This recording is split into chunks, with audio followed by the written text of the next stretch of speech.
ఒక్కొక్కళ్ళు మామూలుగా ఏడవట్లా, కన్నీరు ఏరులై పారిపోతా ఉంది.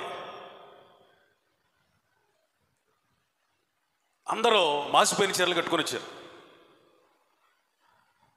ఎప్పుడో మూల పడిపోయిన పాత చీరలన్నీ మొత్తానికి దొరకబుచ్చుకొని కట్టుకొని వచ్చారు. మొహానికి ఒక్కళ్ళకి కూడా పౌడర్ ఉన్నట్టు ఏం కనపడలే, అందరూ జిడ్డు మొహాలతో వచ్చారు. అదే పనిగా ఏడుతున్నారు. అప్పుడు నేను అనుకున్నాను, గుడ్ ఫ్రైడే అంటే ఎట్లా ఉండాలేమో. ఏడుస్తా పాత చీరలు కట్టుకొని, పాత బట్టలు కట్టుకొని, ఆవుదం తాగిన మొహాల్లాగా ఏడుపు కొట్టు మొహాలు వేసుకుని ఉంటే శుక్రవారం ఏమోనని అనుకున్నా చిన్నప్పుడు. విశ్వాసం బట్టి పెద్దవాడిని అయినప్పుడు నాకు అర్థమైన విషయం ఏంటంటే, శుభ శుక్రవారం అంటే ఏడుపు ముఖంతో దేవుని సన్నిధిలో కనబడటం కాదు, ఆయన మన కొరకు చేసిన త్యాగాన్ని బట్టి సంతోషించే సమయం. రెండు చేతుల పైకి గట్టిగా స్తోత్రం చెప్పండి. Praise the lord.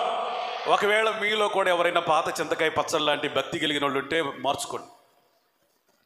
శిలువ త్యాగం అనేది ఒక గుడ్ ఫ్రైడేకి మాత్రమే సంబంధించింది కాదు. సంవత్సరానికి ఒకసారి జ్ఞాపకం చేసుకొని స్తుతించేదే కాదు, ప్రతి దినం మనం శిలువను ఎత్తుకోవాలని దేవుని వాక్యం సెలవిస్తాం. ఎప్పుడు? Everyday we should bear our own cross. ప్రతి దినం అని వ్రాయబడింది. సో రోజు లేని ఆ దిగులు, ఆ చింత, ఆ ఏడుపు, ఆ బాధ, ప్రత్యేకత ఏం అవసరం లేదు. Good Friday, it's a good Friday. Good Friday, good hope, శుభ నిరీక్షణ. హల్లెలూయా. గుడ్ డే, మంచి దినం ఇది. హల్లెలూయా. ఎస్, ప్రపంచంలో చాలా మంది చనిపోతే వాళ్ళని అభిమానించే వాళ్ళు విచార వదనంతో వారి దుఃఖాన్నంతా వ్యక్తం చేస్తారు. ప్రపంచంలో ఒక్క వ్యక్తి మరణమే కొంచెం విభిన్నంగా కనబడుతుంది, అది యేసయ్య మరణం. ఆ రోజున యేసయ్య అన్నాడు, నా కోసం ఏడవద్దు మీరు అన్నాడు. స్తోత్రం చెప్పండి. అమ్మలారా, నా కోసం ఏడవకండి. ఎవరి కోసం ఏడాలి? మీకోసం, మీ పిల్లల కోసం. ఎందుకు? ఆ శిలువ శ్రమ ఆయన ఎక్కింది ఎందుకంటే, ఆ త్యాగం నీ జీవితంలో వ్యర్థం కాకుండా నువ్వు ఎక్కడికి వెళ్ళాలి? పరలోకంకి వెళ్ళాలి. దానికోసం ఏడవాలి మనం. ఆ ఏడుపు ఒక శుక్రవారమే కాదు, ఎప్పుడు ఉండాలి చెప్పండి? ప్రతిరోజు. దేవునికి మహిమ కలుగునుగాక. మత్తయి సువార్త 16వ అధ్యాయం 24వ వచనం. అప్పుడు యేసు తన శిష్యులను చూచి ఎవడైనను నన్ను వెంబడింపగోరిన యెడల తన్ను తాను ఉపేక్షించుకొని తన సిలువనెత్తుకొని నన్ను వెంబడించాలి. చాలు. ఈ రోజుకి ఈ గుడ్ ఫ్రైడే సందేశం ఏంటంటే, మత్తయి సువార్త 16:24లో అప్పుడు యేసు తన శిష్యులను చూసి ఎవడైనను నన్ను వెంబడింపగోరిన ఎడల తనను తాను ఉపేక్షించుకుని తన సిలువనెత్తుకుని నన్ను వెంబడించాలి. ఈ ఉపేక్ష గురించి మనం లోతుగా ధ్యానం చేస్తే మనకు అర్థమయ్యే విషయం ఏంటంటే, ఈ ప్రసంగం వినిన తర్వాత ఒకటి యేసయ్యను వదిలిపెట్టు, లేకపోతే యేసయ్యని గట్టిగా పట్టుకో. ఈ ప్రసంగం వినిన తర్వాత మన గుండె లోతుల్లోనికి వెళ్ళే సారాంశం ఏంటంటే, ఒకటి యేసు ప్రభువును వదిలేయటమా, లేకపోతే గట్టిగా పట్టుకోవటమా. ఈ రెండు మార్గాలే ఉన్నాయి. అక్కడ మీకు వ్రాయబడిన మాట ఏంటంటే, ఎవడైనా నన్ను వెంబడింపగోరిన ఎడల ఏం చేయాలట? తన్ను తాను ఉపేక్షించుకోవాలి, తన సిలువనెత్తుకొని వెంబడించాలి.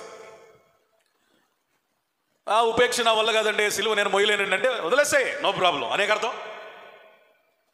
అంతేనండి, చెప్పట్లేండి మీరు. ఇప్పుడు నన్ను వెంబడింపగోరిన ఎడల మిమ్మల్ని మీరు ఉపేక్షించుకొని మీ సిలువను మీరు ఎత్తుకొని నన్ను వెంబడించమన్నాడు, నడవమన్నాడు కదా. నాకు ఈ ఉపేక్షతో పెద్ద పని లేదండి, సిలువ శ్రమ నేను భరించలేనండి అంటే అర్థం ఏంటి? లీవ్ మీ, నన్ను వదిలేసే అని అర్థం. యేసు ప్రభు కల్వరి శిలువలో ఎంతగా ఒక ఆత్మ కోసం పరితపించాడో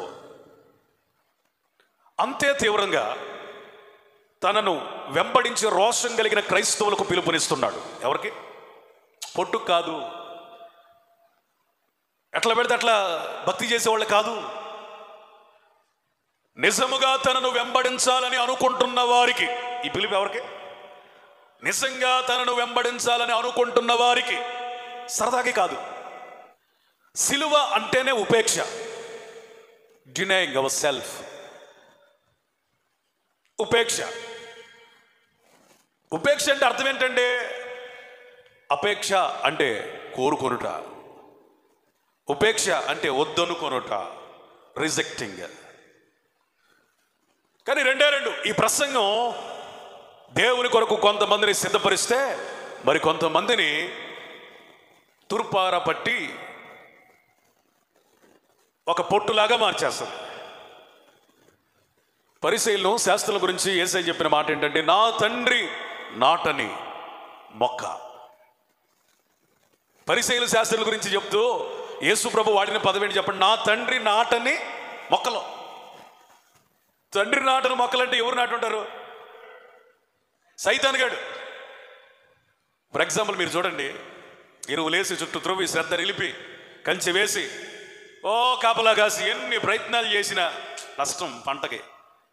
కానీ అదే పంట పక్కన ఒక పాడైన భూమిలో ఎరువెయ్యరు, నీరు పోయిరు, మొక్కలు మొలుతూనే ఉంటాయి. ఎవరికి ఉపయోగం లేని మొక్కలు.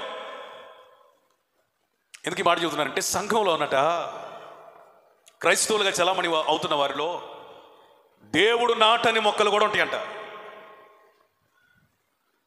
దేవుడు నాటని మొక్కలు. సో ఈ ఉపదేశం దేవుని చేత నాటబడిన వారికి ఎరువు, అపవాది చేత నాటబడిన వారికి తెగులు.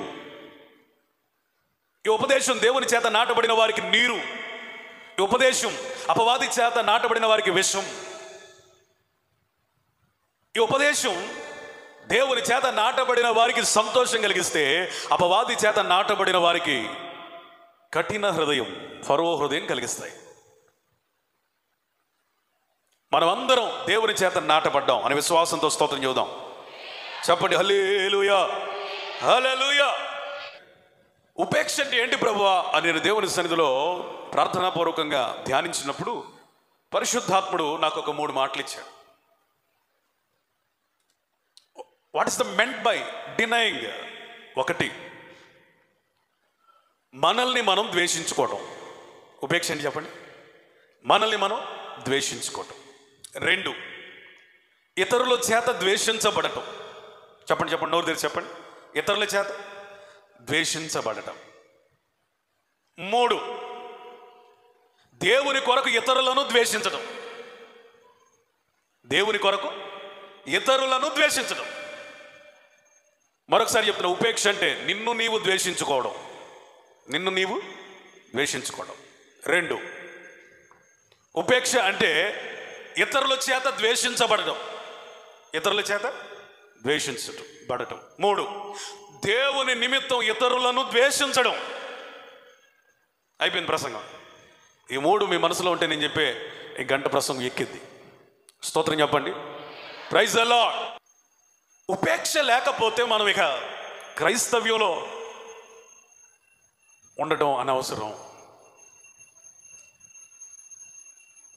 క్రైస్తవ జీవితానికి ఉపేక్ష అనేది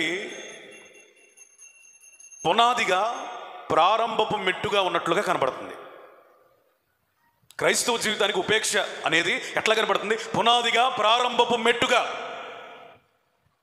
ఎక్కడో మాటలు కనబడుతున్నాయి. ఒక 25 సంవత్సరాలు రక్షించబడి అనుభవం వచ్చిన తర్వాత వచ్చే అనుభవం కాదు ఇది. రేపో మాపో మహిమలోనికి వెళ్ళేటప్పుడు దేవుడు ప్రత్యేకంగా ఇచ్చే ఒక అభిషేకం పరిస్థితి కాదు ఇది.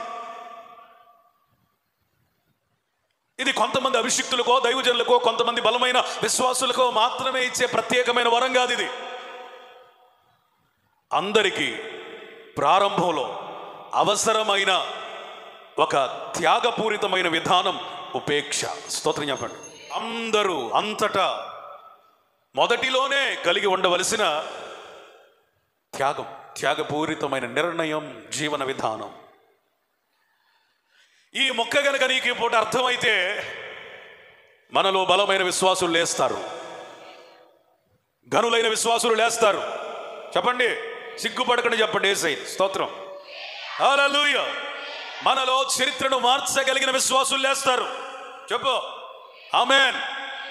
ఇది అర్థం కావాలి. ఈ మొక్క అర్థమైతే నీ జీవితాన్ని పరిశుద్ధాత్ముడు విప్లవాత్మకంగా మార్చేస్తాడు. యేసు ప్రభు మాటలు కొన్నిసార్లు అర్థం చేసుకోవడానికి కష్టం. మతానికి ఎలాగోలా అర్థమవుతాయి. అర్థమైన తర్వాత అవి జీర్ణం చేసుకోవడం ఇంకా కష్టం.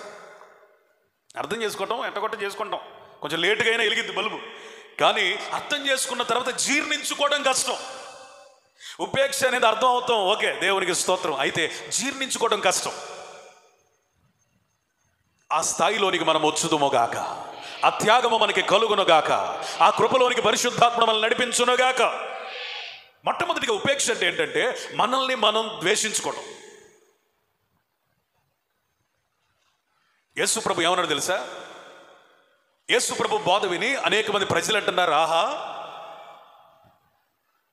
ఈయన స్కూల్కి ఎప్పుడు వెళ్ళలేదే, బడికి ఎప్పుడు పోలేదే, ఎప్పుడు చదువుకోలేదే, ఈయన ఇలా ఎంత బాగా ఎలా వాక్యం చదువుతున్నాడు అనుకున్నారట.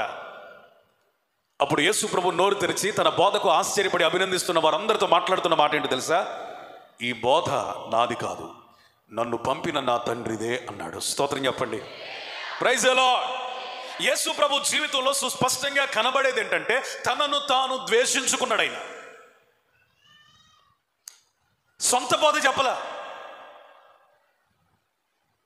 సొంత ఆలోచనలు పంచుకోలే సంఘంతో. తండ్రి ఏదైతే గుండెల్లో పెట్టి పంపించాడో అది బోధించడానికి నేను వచ్చానని చెబుతున్నాడు. ఈ రోజున చాలా మంది దైవజనులు, మరి ముఖ్యంగా దైవజనులు, వారు బోధించే బోధలో ఉపేక్ష లేకపోవడం వలన అబద్ధ బోధలతో సంఘాలు నిండిపోయినాయి. సంఘాలు ఎందుకు నిండిపోయినాయి అయ్యా అంటే, దైవజనులకు సంఘాలు ఎందుకని అబద్ధ బోధలతో నింపబడి అని అంటే, దైవజనులకు ఉపేక్ష లేకపోవడం వల్ల, తమ్మును తాము ద్వేషించుకోలేని పరిస్థితుల వల్ల. యేసు ప్రభు సహితం తనను తాను ద్వేషించుకున్నాడు. తన బోధ చెప్పడానికి రాలా, తనను పంపిన తండ్రి బోధన మాత్రమే చెప్పడానికి వచ్చాడు. స్తోత్రం చెప్పండి, మంచిగా చెప్పండి, హల్లెలూయా. పోయిన పామ్ సండే నాడు, అది నార్త్ ఇండియా అనుకుంటా బహుశా, విశ్వాసులందరూ కూడా ఖర్జూరపు మట్టలో మరి ఈత మట్టలో పట్టుకొని జయధ్వానాలు పలుకుతూ ఉంటే, మరికొంతమంది విశ్వాసులు బట్టలు పరుస్తూ ఉంటే, ఆ జయధ్వానాల మధ్య వస్త్రాలను తొక్కుకుంటూ ఆ సంఘ కాపరి వెళ్తా ఉన్నాడు. అందరూ ఆయన పాదాల మీద పడుతున్నారు. చూసారా వీడియో? అంటే తనను తాను ద్వేషించుకోలేని దైవజనుడు అతడు. ఇంకా చెప్పాలంటే తన స్వకీయ మహిమ కొరకు యేసు ప్రభుని మళ్ళా ఎన్నిసార్లు సిలివేస్తాడు. వినండి, దైవజనులు అయినా మేమైనా మీరైనా మనల్ని మనం ద్వేషించుకోకపోతే యేసు ప్రభు కొరకు బ్రతకలేం, యేసు ప్రభుని మహిమపరచలేం, ఆయన మహిమను దొంగిలించేవారు అవుతాం.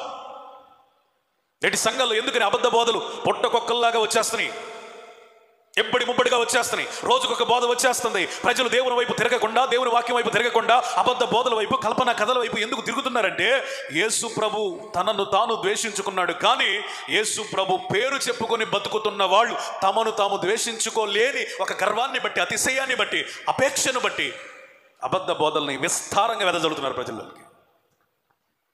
కానీ యేసు ప్రభు ఏమన్నాడంటే, నిజంగా చూడండి, అసలు దేవుని స్థానంలో దిగి వచ్చిన వాడు, దేవునికి ప్రతినిధిగా వచ్చినవాడు, దేవుని మహిమను ధరించుకుని వచ్చినవాడు, అద్వితీయ కుమారుడు, ఆయన జ్ఞానమై ఉన్నాడు, నీతి అయి ఉన్నాడు, రక్షణ అయి ఉన్నాడు అని అపోస్తలుడైన పౌలు చెప్తా ఉన్నాడు. అట్లాంటి ఆయన ఏమన్నాడు తెలుసా?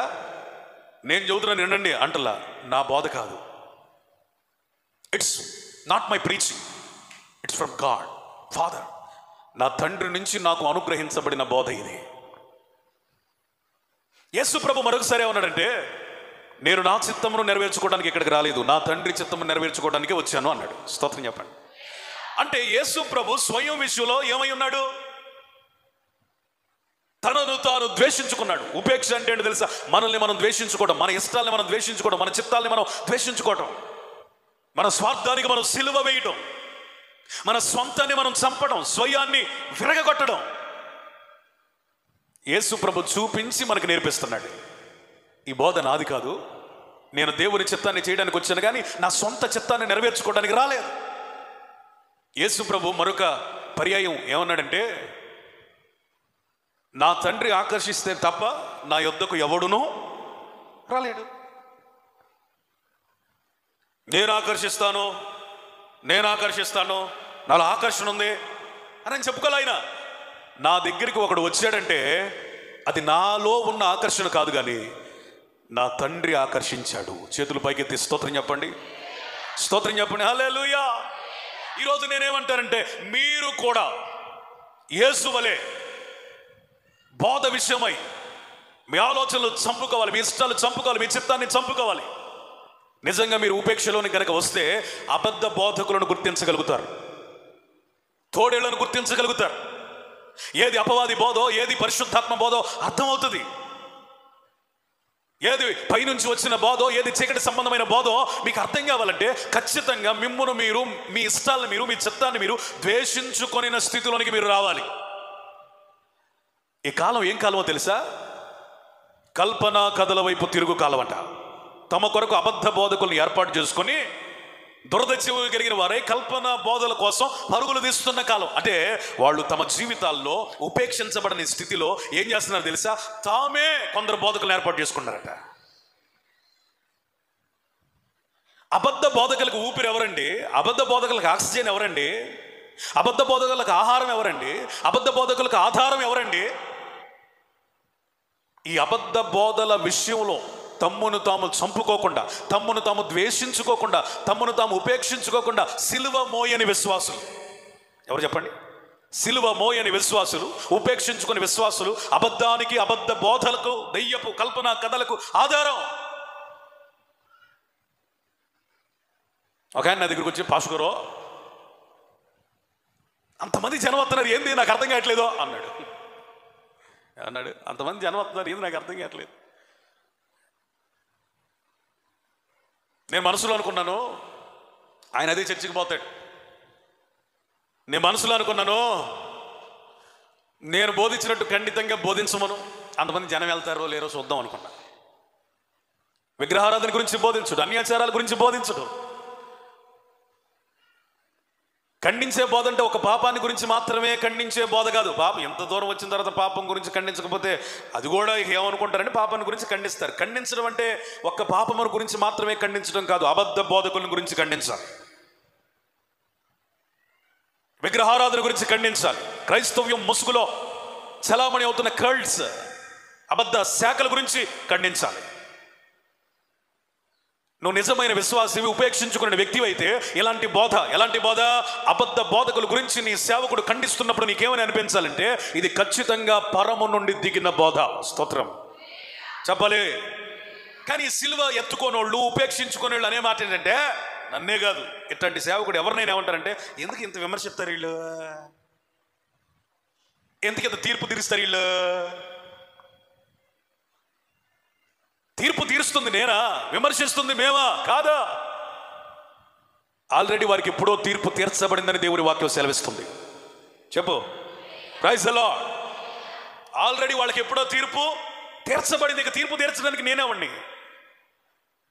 యేసు ప్రభు పరిచర్యలో భాగంగా రోగులను స్వస్థపరచడమే కాదు, నిరాదరణకు గురైన వారిని ఆధారమైన మాటలతో ఆదరించడం మాత్రమే కాదు, స్వస్థపరచడం మాత్రమే కాదు, సమాజ మందిరాల్లో బోధించడం మాత్రమే కాదు, సమాజంలో స్వార్థను ప్రకటించడమే కాదు, అబద్ధ బోధకుల గురించి ఖండితంగా మాట్లాడాడు ఆయన. స్తోత్రం చెప్పండి. Praise the Lord. శాస్త్రులు పరిశీలన దగ్గరికి వెళ్ళి, మేమన్నా సంఘంలో సమాజ మందిరంలో చెప్పుకుంటున్నాం మా బాధని, మీరన్నా అర్థం చేసుకుని వాళ్ళకు దూరం అవుతారని. మరి ఆ లెక్కలో చూస్తే యేసు ప్రభు మాకు, మా బాబు ఆయన, స్తోత్రం చెప్పండి, మేము చర్చిలో చదువుతున్నాం, ఆయన దగ్గరికి వెళ్ళే సర్ప సంతానమా, శాస్త్రులు పట్టుకొని వ్యభిచారపు తలము వారలారా, ఆ నక్కతో చెప్పండి, ఎవడాడు నక్క? హేరోదు. సున్నం కొట్టిన సమాధుల్లారా.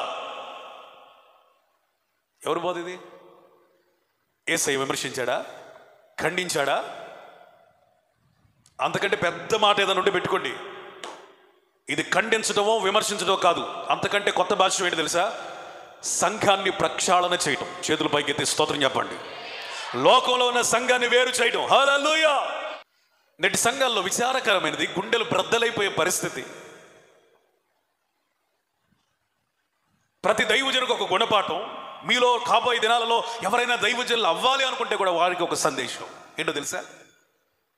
ఏ బైబిల్ ట్రైనింగ్ లేక దేవుని పాదాల దగ్గర మోకాళ్ళుని బైబిల్ పట్టుకొని, చదువు వచ్చినా రాకపోయినా దేవుని పాద సన్నిధిలో దేవుని వాక్యాన్ని ధ్యానించి పారాయణం చేసి గొప్ప సంఘాలుగా వెలసిల్లుతున్న దైవజనులు వాళ్ళ పిల్లల్ని బైబిల్ ట్రైనింగ్ పంపించారు. అంతవరకు ఓకే, పంపిస్తున్నారు, అంతవరకు ఓకే.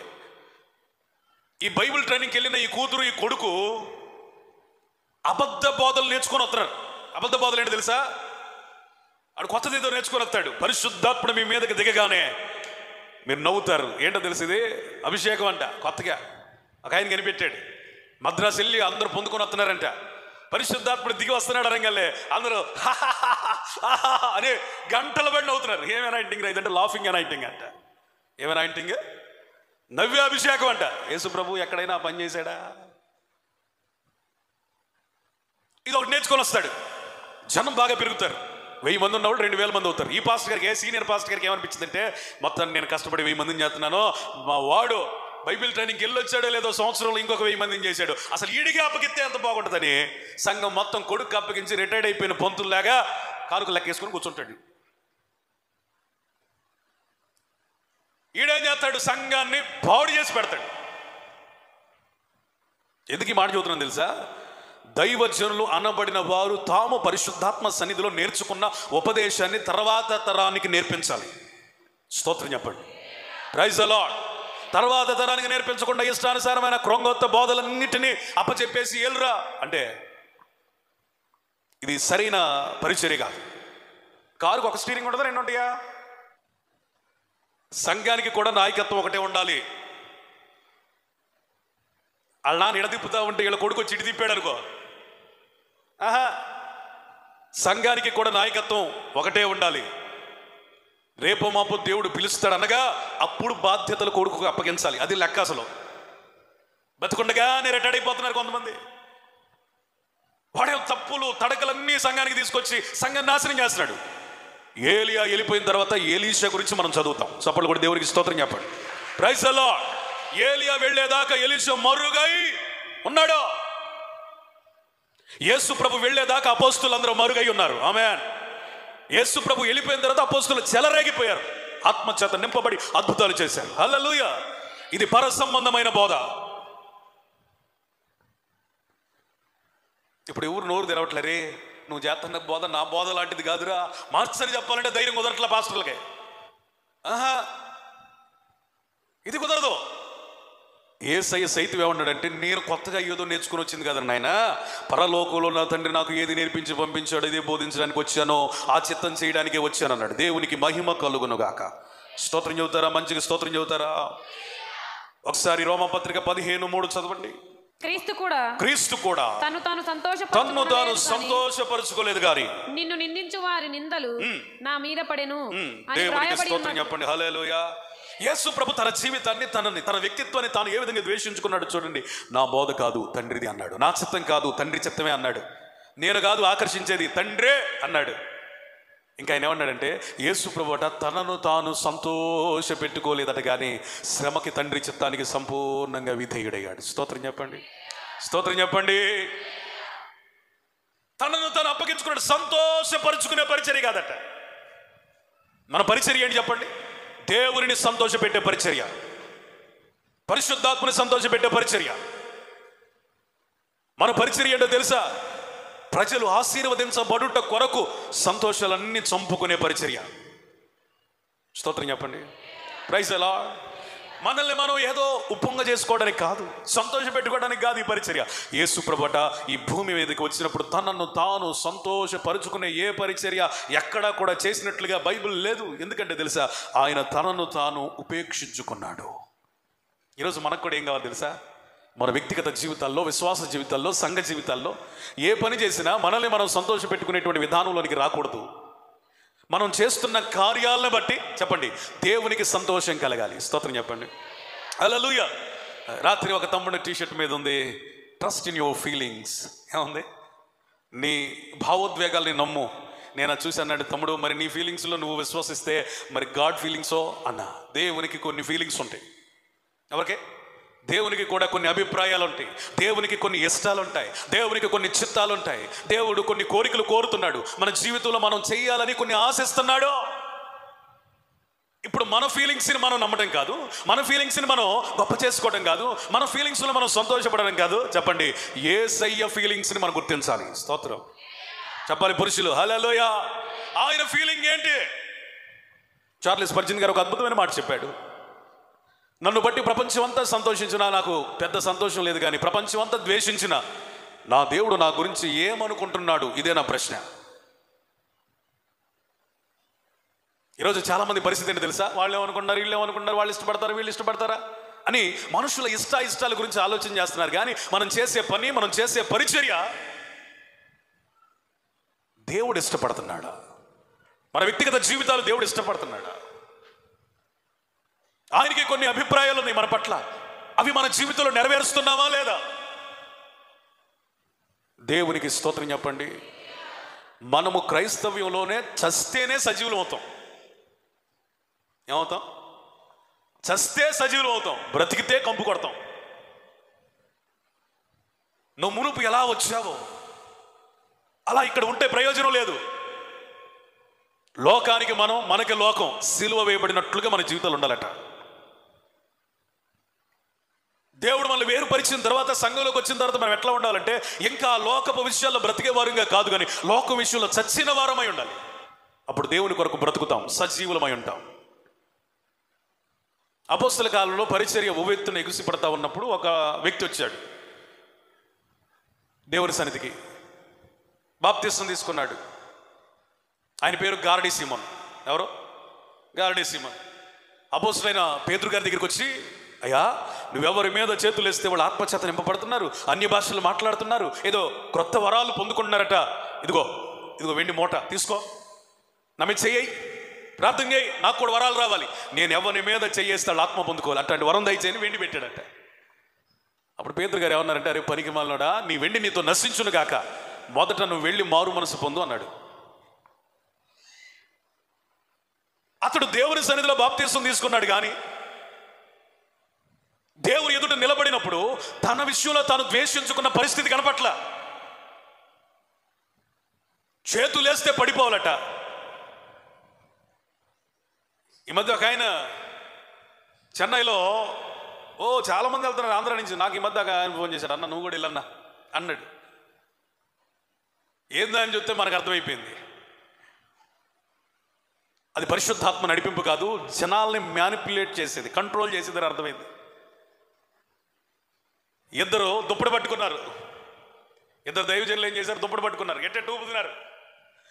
ఇలా ఊపుతా ఉంటే కింద ఉన్న వాళ్ళు అందరూ కూడా ఆత్మ పొందుకున్నారు. ఇది ఏలియా అభిషేకం అన్నాడు.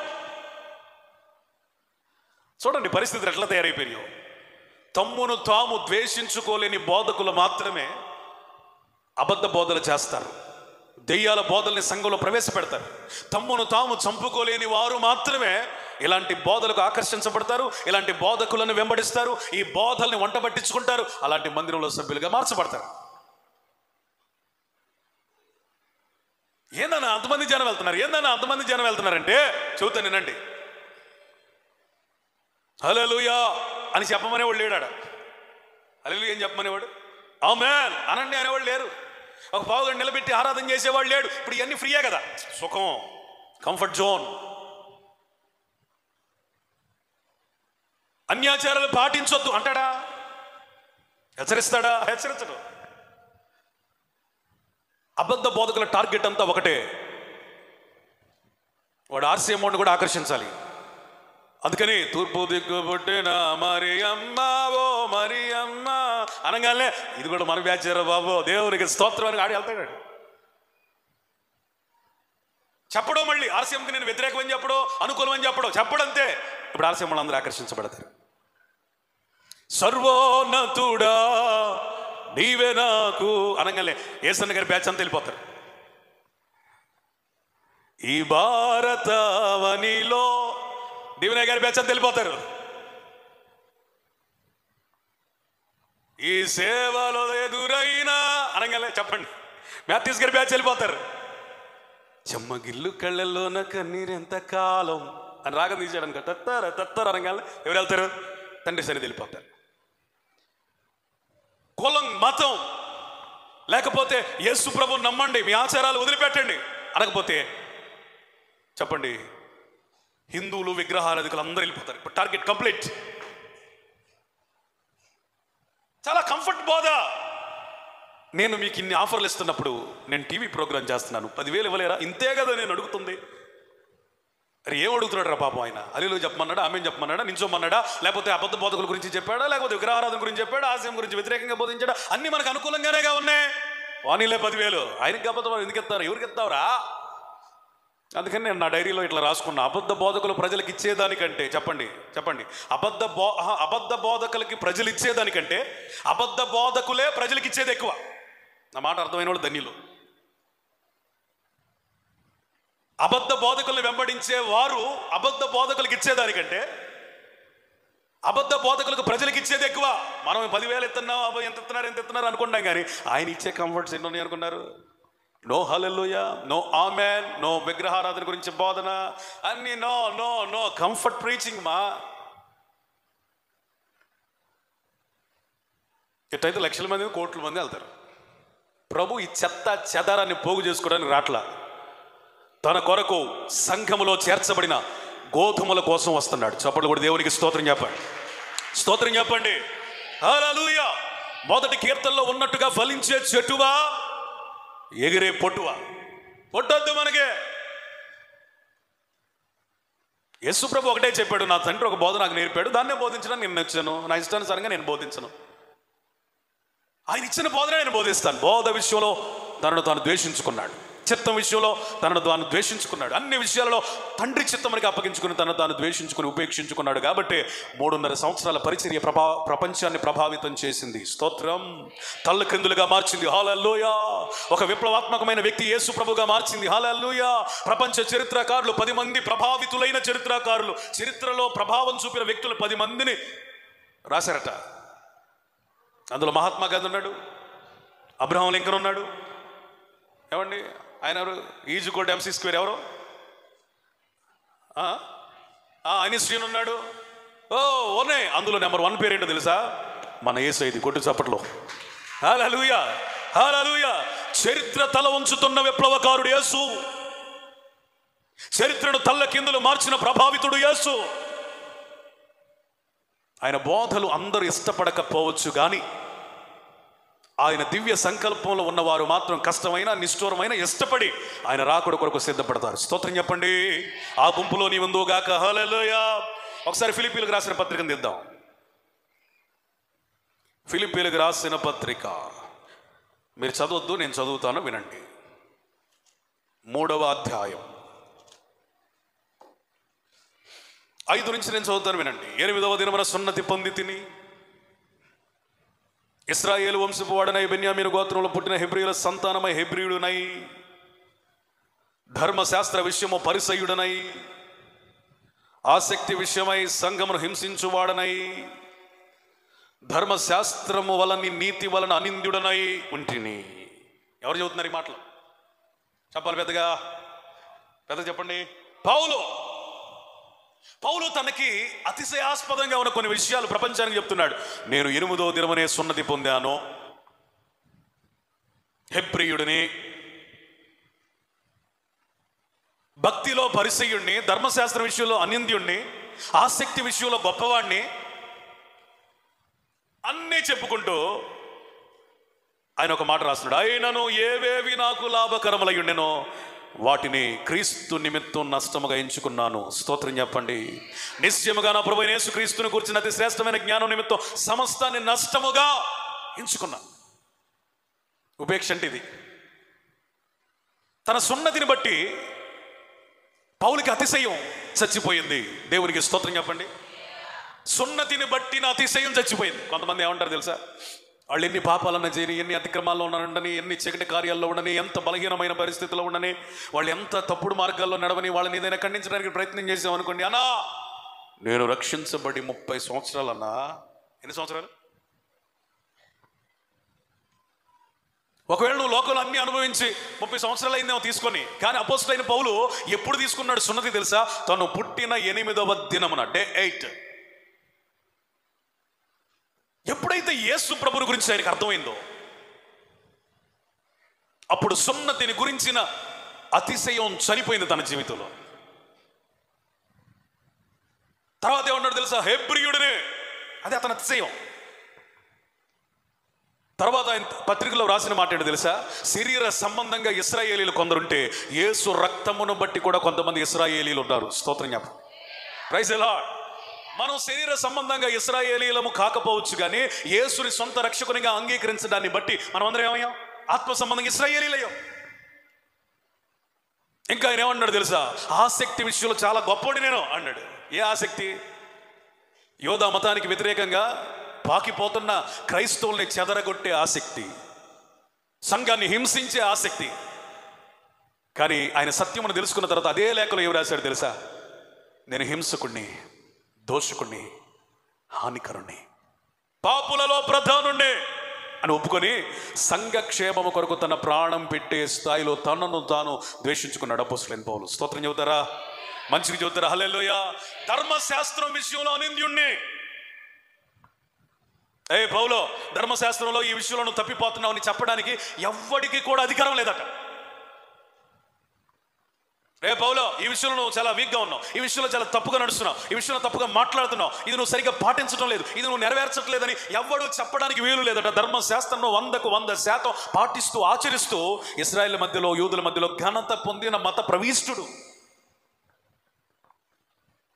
భక్తిలోనే అత్యున్నతమైన స్థాయి ఏదైనా ఉందంటే అది పరిసయ్యుడు. ఏంటి చెప్పండి? పరిసయ్యుడు.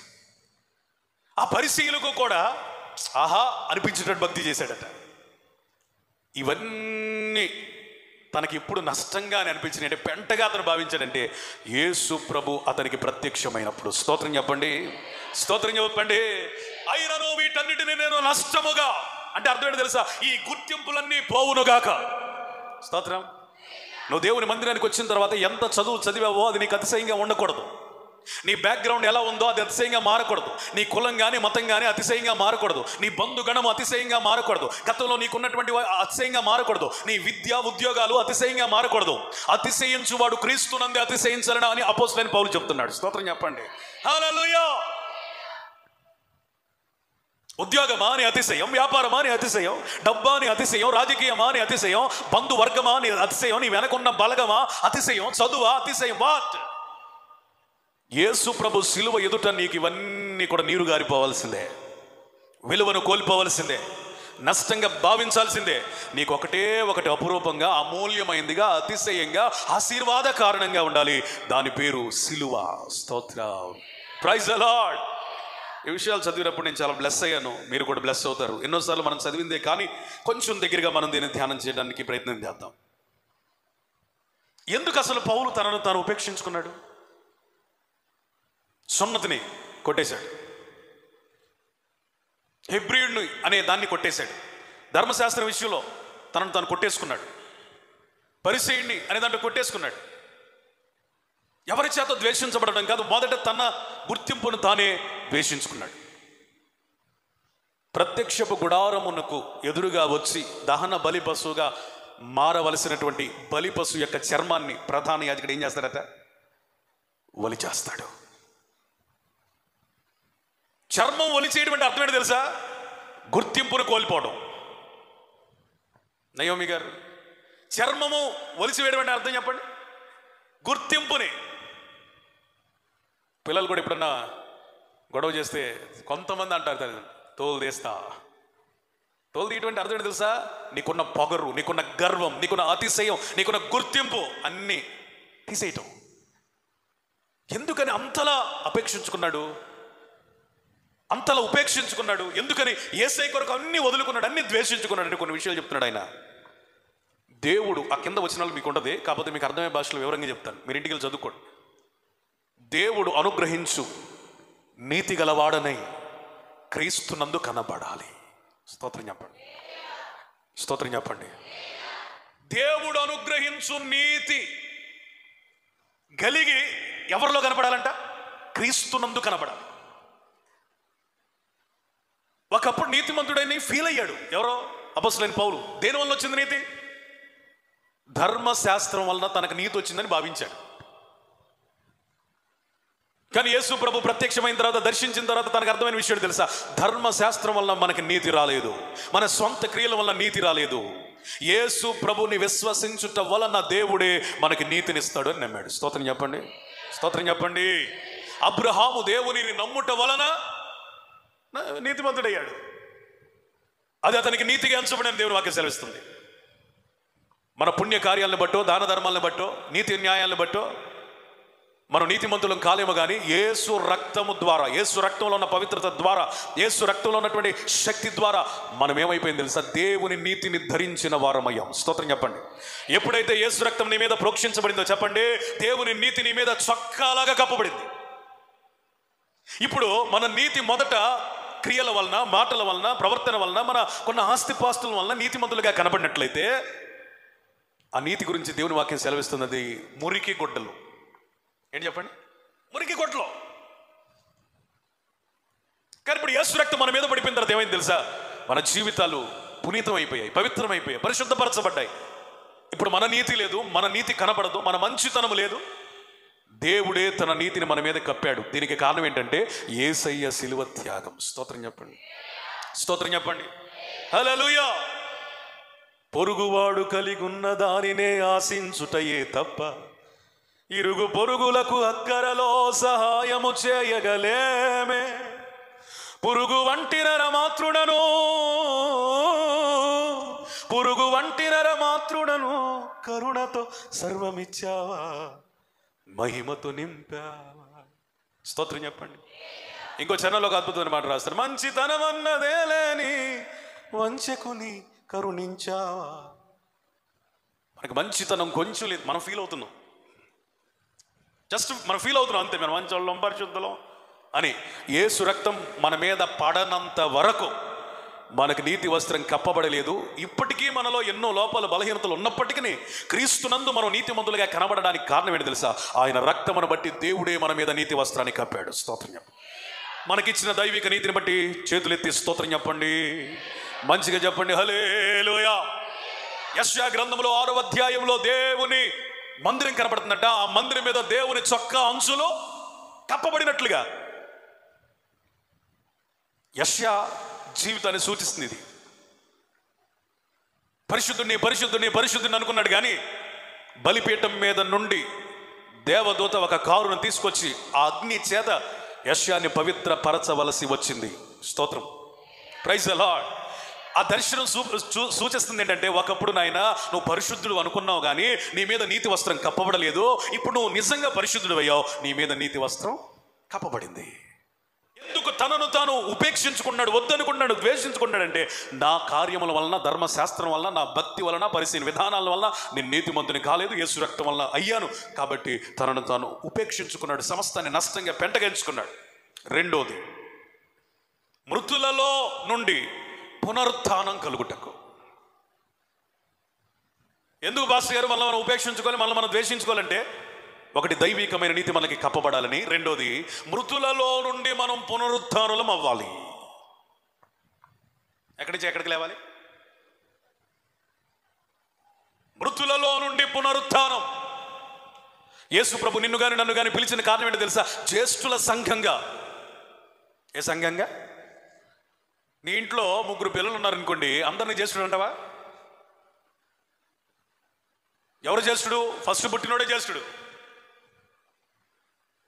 అట్లాగే యేసు రక్తంలో కడగబడిన నీవు నేను జ్యేష్ఠ సంఘంగా, జ్యేష్ఠులమైన సంఘంగా మార్చబడాలి. జ్యేష్ఠత్వం అంటేనే చాలా గొప్పది, మార్చబడాలి.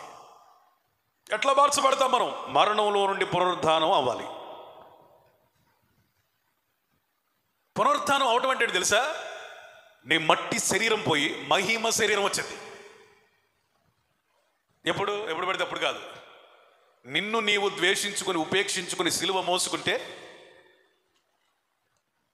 ఆ చివరి దినం అనగా నువ్వు చనిపోయిన తర్వాత, దేవుని కడబోరం రోగిన తర్వాత యేసు ప్రభు సైలెంట్గా రాడు, ఆర్భాటముతోను ప్రధాన దూత శబ్దముతోను దేవుని బోరతో వస్తాడట. స్తోత్రం, ప్రైజ్ ది లార్డ్. ఎట్లా వస్తాడు? ఆర్భాటంతో, ప్రధాన దూత శబ్దం, దేవుని బోర. అంటే కోట్ల కొలది దేవదూతలందరూ కూడా స్తుతిగానాలు చేస్తూ ఉంటే, బోరలు మ్రోగిస్తూ ఉంటే, మంచి వాయిద్యాలతో, సంభ్రమాశ్చర్యాలతో ఆయన మధ్యాకాశానికి వచ్చినప్పుడు ఎవరండి పునరుద్ధానులు అయ్యేది అంటే, తమ్మును తాము ఈ జీవిత కాలంలో ద్వేషించుకున్నవాడు మరణపు శరీరమును వదిలిపెట్టి మహిమ శరీరమును ధరించుకుని మధ్యాకాశంలో సంఘంగా చేర్చబడతాడు. చప్పట్లు కూడా దేవునికి స్తోత్రం చెప్పండి. స్తోత్రం, హల్లెలూయా. ఎవరు పడతాడు? వెళ్ళరు. నిన్ను నువ్వు ఉపేక్షించుకోకుండా ఇష్టానుసారంగా బ్రతికావంటే నీకు వినబడే డైలాగ్ ఒకటే, నా కుమారుడా నువ్వు బ్రతికిన దినములన్నీ కూడా నీకు ఇష్టం వచ్చినట్టు బ్రతికావయ్యా. కడుపు నిండా తిన్నావు, కావలసిన బట్టలు వేసుకున్నావు, భక్తి సరిగ్గా చేయలేదు, ప్రార్థన చేయలేదు, మందిరానికి పోలేదు, బాప్తీసం తీసుకున్నావు కానీ సరిగ్గా బ్రతకలేదు, వ్యభిచారం మానలేదు, పాపాన్ని వదిలిపెట్టలేదు. అన్ని నీలో ఉన్నాయి కానీ భక్తుడిగా చలామణి అయ్యావు నీకిష్టం వచ్చినట్లుగా.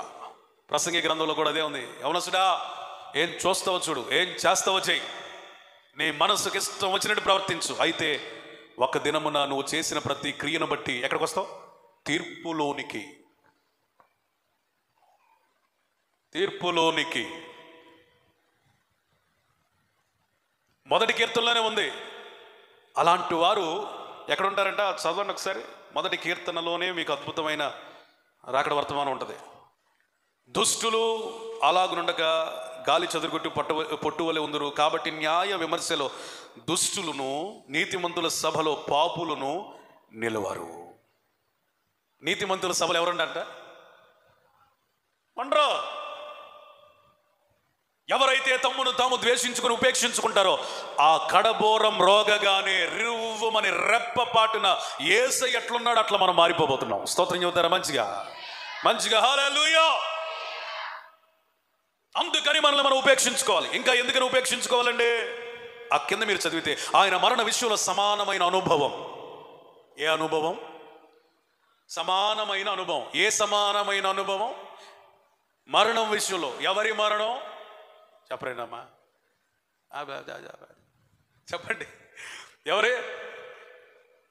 యేసుక్రీస్తు మరణ విషయంలో సమానమైన అనుభవం కొరకు తన్ను తాను ద్వేషించుకున్న పౌలు.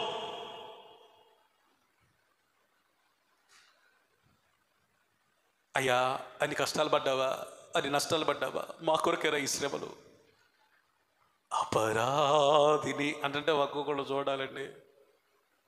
బయట ఎట్టన్నా ఉండనే, అట్టంటి దానివే ఎట్టంటి దానివే అననే, కానీ ఇక్కడ మాత్రం యునానిమస్గా అందరూ కూడా ఖర్చెత్తా ఉంటారు. యేసు ప్రభు శిలువ శ్రమలు త్యాగం చేసి అవన్నీ గుర్తు చేసుకుని ఏడవడం తప్పని నేను అంటలేదు, కానీ చిన్న శ్రమ రాగానే ఎందుకు మందిరాన్ని మానేస్తున్నావు? చిన్న కష్టం రాగానే కొంతమంది నాకు భలే విచిత్రమైన కారణాలు చెబుతారు. పాస్టర్ గారు వందనాలండి, మందిరానికి వద్దామని అనుకుంటున్నారు కానీ ఏమోలయ్యా నేను చెప్పలేను. చూడండి మరి వాళ్ళు ఎంత తెలివి కలిగిన వాళ్ళు. వద్దామని అనుకుంటున్నారు కానీ ఇవన్నీ ఎందుకు నేను చెప్పలేను అంటే ఏమనుకోవాలి? ఇప్పుడు ఇంకోసారి అడగొద్దు, మందిరానికి రావట్లేదు ఏందని అడగొద్దు. ఎందుకంటే నువ్వు అడిగిన ప్రతిసారి ఇదే చెబుతా, వద్దామని అనుకుంటున్నాను కానీ చెప్పలేను. ఆ ఒక్కటి అడగొద్దు. తెలివి. శ్రమ, చిన్న శ్రమ వస్తే నిజంగా యేసు ప్రభు యొక్క శిలువ శ్రమ నీకు బాగా అర్థమయ్యేది ఎప్పుడు తెలుసా? కడుపు బాగా నిండినప్పుడు కాదు, శ్రమలలో నువ్వు నలుగుతున్నప్పుడు ఆయన శిలువ సరిగ్గా అర్థమైంది. స్తోత్రం చెప్పండి, స్తోత్రం చెప్పండి. హల్లెలూయా. మనకి ఆకలి అయితే ఆఫ్రికా దేశంలో కరువుతో ఎట్టల్లాడుతున్నారో కనీసం అర్థమైంది. మనకేమవ్వాలి? ఫస్ట్ ఆకలి అవ్వాలి. ఆకలి అయితే కరువు దేశాల గురించి ఆలోచన ఉంటుంది. కొంచెం అయినా శ్రమ నీకు తగలకపోతే యేసు ప్రభు శిలువని అక్షరాల్లో చదువుతాం, పాటల్లో మనం పాడతాం, మాటల ద్వారా చెప్పగలుగుతాం, కానీ అనుభవపూర్వకంగా రావాలంటే ఖచ్చితంగా శ్రమలు పడాలి. ఆమె అంటలో ఒకళ్ళు కూడా స్తోత్రం చెప్పండి. సంఘంలో ఉన్న వారికి ఉద్యోగాలు అనుగ్రహించబడి కాకంటే ఆమేన్, అప్పులు పోవును కాకంటే ఆమేన్, క్రీస్తును గూర్చిన మరణం విషయమై సమాన అనుభవం కలుగునుగాక అన్నాడు. నిజమే, అందరికి రాదు ఈ స్వరం. అపోస్తలుడైన పౌలు అంటున్నాడు, యేసు క్రీస్తు శిలువ విషయం తప్ప నేను ఏ విషయంలో కూడా అతిశయించకుందునుగాక అన్నాడు. చూడండి మరి ఆయన వైరాగ్యం, ఆయన త్యాగం. శిలువ గురించి తప్ప నాకు ఇంకొక అతిశయం ఉండొద్దు. యేసయ్యకి స్తోత్రం చేద్దామా? స్తోత్రం చెప్పండి. హల్లెలూయా. అయ్యా, నీ మరణం అయితే పొందావు కానీ మరణము గురించి అయితే చెప్పుతున్నాను కానీ ఆ మరణపు అనుభవం నాకు కావాలి. అపోస్తలుడైన పౌలట ఆయన రూపం ఎలా ఉంటుంది అని చరిత్రకారులు చెప్పారంటే, సగం బట్టతల, వంగిపోయిన కాళ్ళు, వంగిపోయిన ముక్కు, జబ్బుతో కూడిన కళ్ళు, బలహీనమైన శరీరం. అందుకని ఆయన కళ్ళ జబ్బు వచ్చినప్పుడు మమ్మారు ప్రార్థించాడట. ఏమని? అయ్యా నాకు కళ్ళు కావాలయ్యా, పరిచర్య చేయాలయ్యా, లేఖలు కూడా వ్రాయలేకపోతున్నానయ్యా అని అడిగితే నీ కళ్ళు ఇస్తాను అని చెప్పలేదు, కానీ నా కృప నీకు కలుగును గాక అన్నాడు. స్తోత్రం చెప్పండి. Praise the Lord. నా కృప నీతో ఉంటుందయ్యా అన్నాడు, అంతే. ఈ కళ్ళ జబ్బు కూడా ఏంటి చెప్పండి, ఆయనకు ఒక మరణానుభవమే. ఈరోజు నీకు శ్రమలు వస్తున్నాయా, నిందలు వస్తున్నాయా, బాధలు వస్తున్నాయా? కొంతమందికి ఇంకా అసలు లేవు, ఇంకా ప్రారంభం కాలే అసలైనవి. కానీ ఆయన ఉపేక్ష మన వ్యక్తిగత జీవితాల్లో నెరవేరాలంటే కొన్ని దినములు ఆగిన తర్వాత రాబోతున్నాయి. స్తోత్రం చెప్పండి. అప్పుడు రెండు గుంపులు ఉంటారు. శ్రమల్లో యేసయ్యను జ్ఞాపకం చేసుకునే వాళ్ళు, పౌలు చెప్పిన మాటను జ్ఞాపకం చేసుకుని నన్ను కూడా అనుభవంలోనికి నడిపించావయ్యా నీకు స్తోత్రం అనేవాళ్ళు ఒక గుంపు అయితే, ఈ యేసు ఎవరో నాకు తెలియదో అనేవాళ్ళు ఒక గుంపు. ఏ గుంపులో ఉంటావు? ఏందిరా ఈరోజు గుడ్ ఫ్రైడే అంటే సిలువ గురించి చెబుతాడు అనుకుంటే నేందిరా తెలుసుకోమన్నాడంటే ఎంతకాలం సిలువలో సిలువలో అని ఏడిపించాలా? ఈరోజు ఒక నిర్ణయానికి రా, ఒక తీర్మానానికి రా. నిన్ను నీవు ద్వేషించుకొనకపోతే, నిన్ను నీవే అసహించుకొనకపోతే యేసు ప్రభు కొరకు ఒక నిందైనా పడగలుగుతావా? ఒకవేళ మన పౌలు గారినే ఇక్కడ కూర్చోబెట్టి ఇంటర్వ్యూ చేసే ఊరినే ఊహాత్మకంగా మాట్లాడుకుందాం, మైక్ ఆయన దగ్గర పెట్టి, అయ్యా మరి ఇన్ని శ్రమలు పడ్డావు కదా, ఎలా నువ్వు భరించగలిగావంటే, అసలు నేనంటే నాకే విలువ లేదు, నన్ను నేనే ద్వేషించుకున్నాను, నన్ను నేనే నిర్లక్ష్యం చేసుకున్నాను, అసలు నా గురించి నాకే ఒక ఎస్టిమేషన్ లేదు బాబు, ఇక ఎవడో ఏదో అంటే నేను ఎందుకు పట్టించుకోవాలి, అది నాకు పెద్ద విషయమే కాదు అన్నాడు. స్తోత్రం చెప్పండి, స్తోత్రం చెప్పండి. అయ్యా మరి సరే, నిందల తర్వాత మరి అన్ని కొరడా దెబ్బలు కొట్టారు కదా, రాళ్ల దెబ్బలు కొట్టారు కదా, అన్ని శ్రమలు పడ్డావు కదా, నమ్ముకున్న వారి వల్లనే నీకు అపాయాలు జరిగినాయి కదా, నీకేమని అనిపించలేదా? సొంత జనులే యేసు ప్రభుని సిలువేశారు, నాకైతే ఏమైంది, నేను కూడా సిలువలో పాలిభాగొస్తున్నా అంటాడు. స్తోత్రం చెప్పండి. యేసు ప్రభుని అంత సిలువేశారు, ఆ సిలువ శ్రమలు చూసినప్పుడు నా శ్రమలు. స్తోత్రం చెప్పండి, స్తోత్రం చెప్పండి. ఈ పాట రాయడానికి దమ్ముండాలి, పాడడానికి కూడా దమ్ముండాలి. ఈ పాట రాయడానికి దమ్ముండాలి, పాడడానికి కూడా దమ్ముండాలి. స్వరం కాదు, దమ్ముండాలి. నీ శ్రమలలో పాలొందుటయే నా దర్శనమాయనే, నా తను వందున శ్రమలు సహించి నీ వారసుడానై తినే. నీ శ్రమలలో పాడో,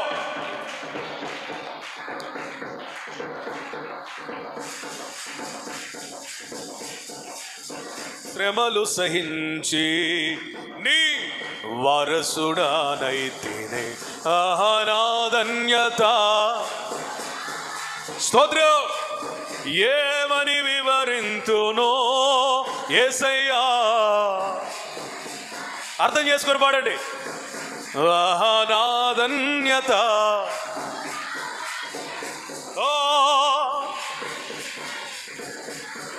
యేసయ్యా ఏమని.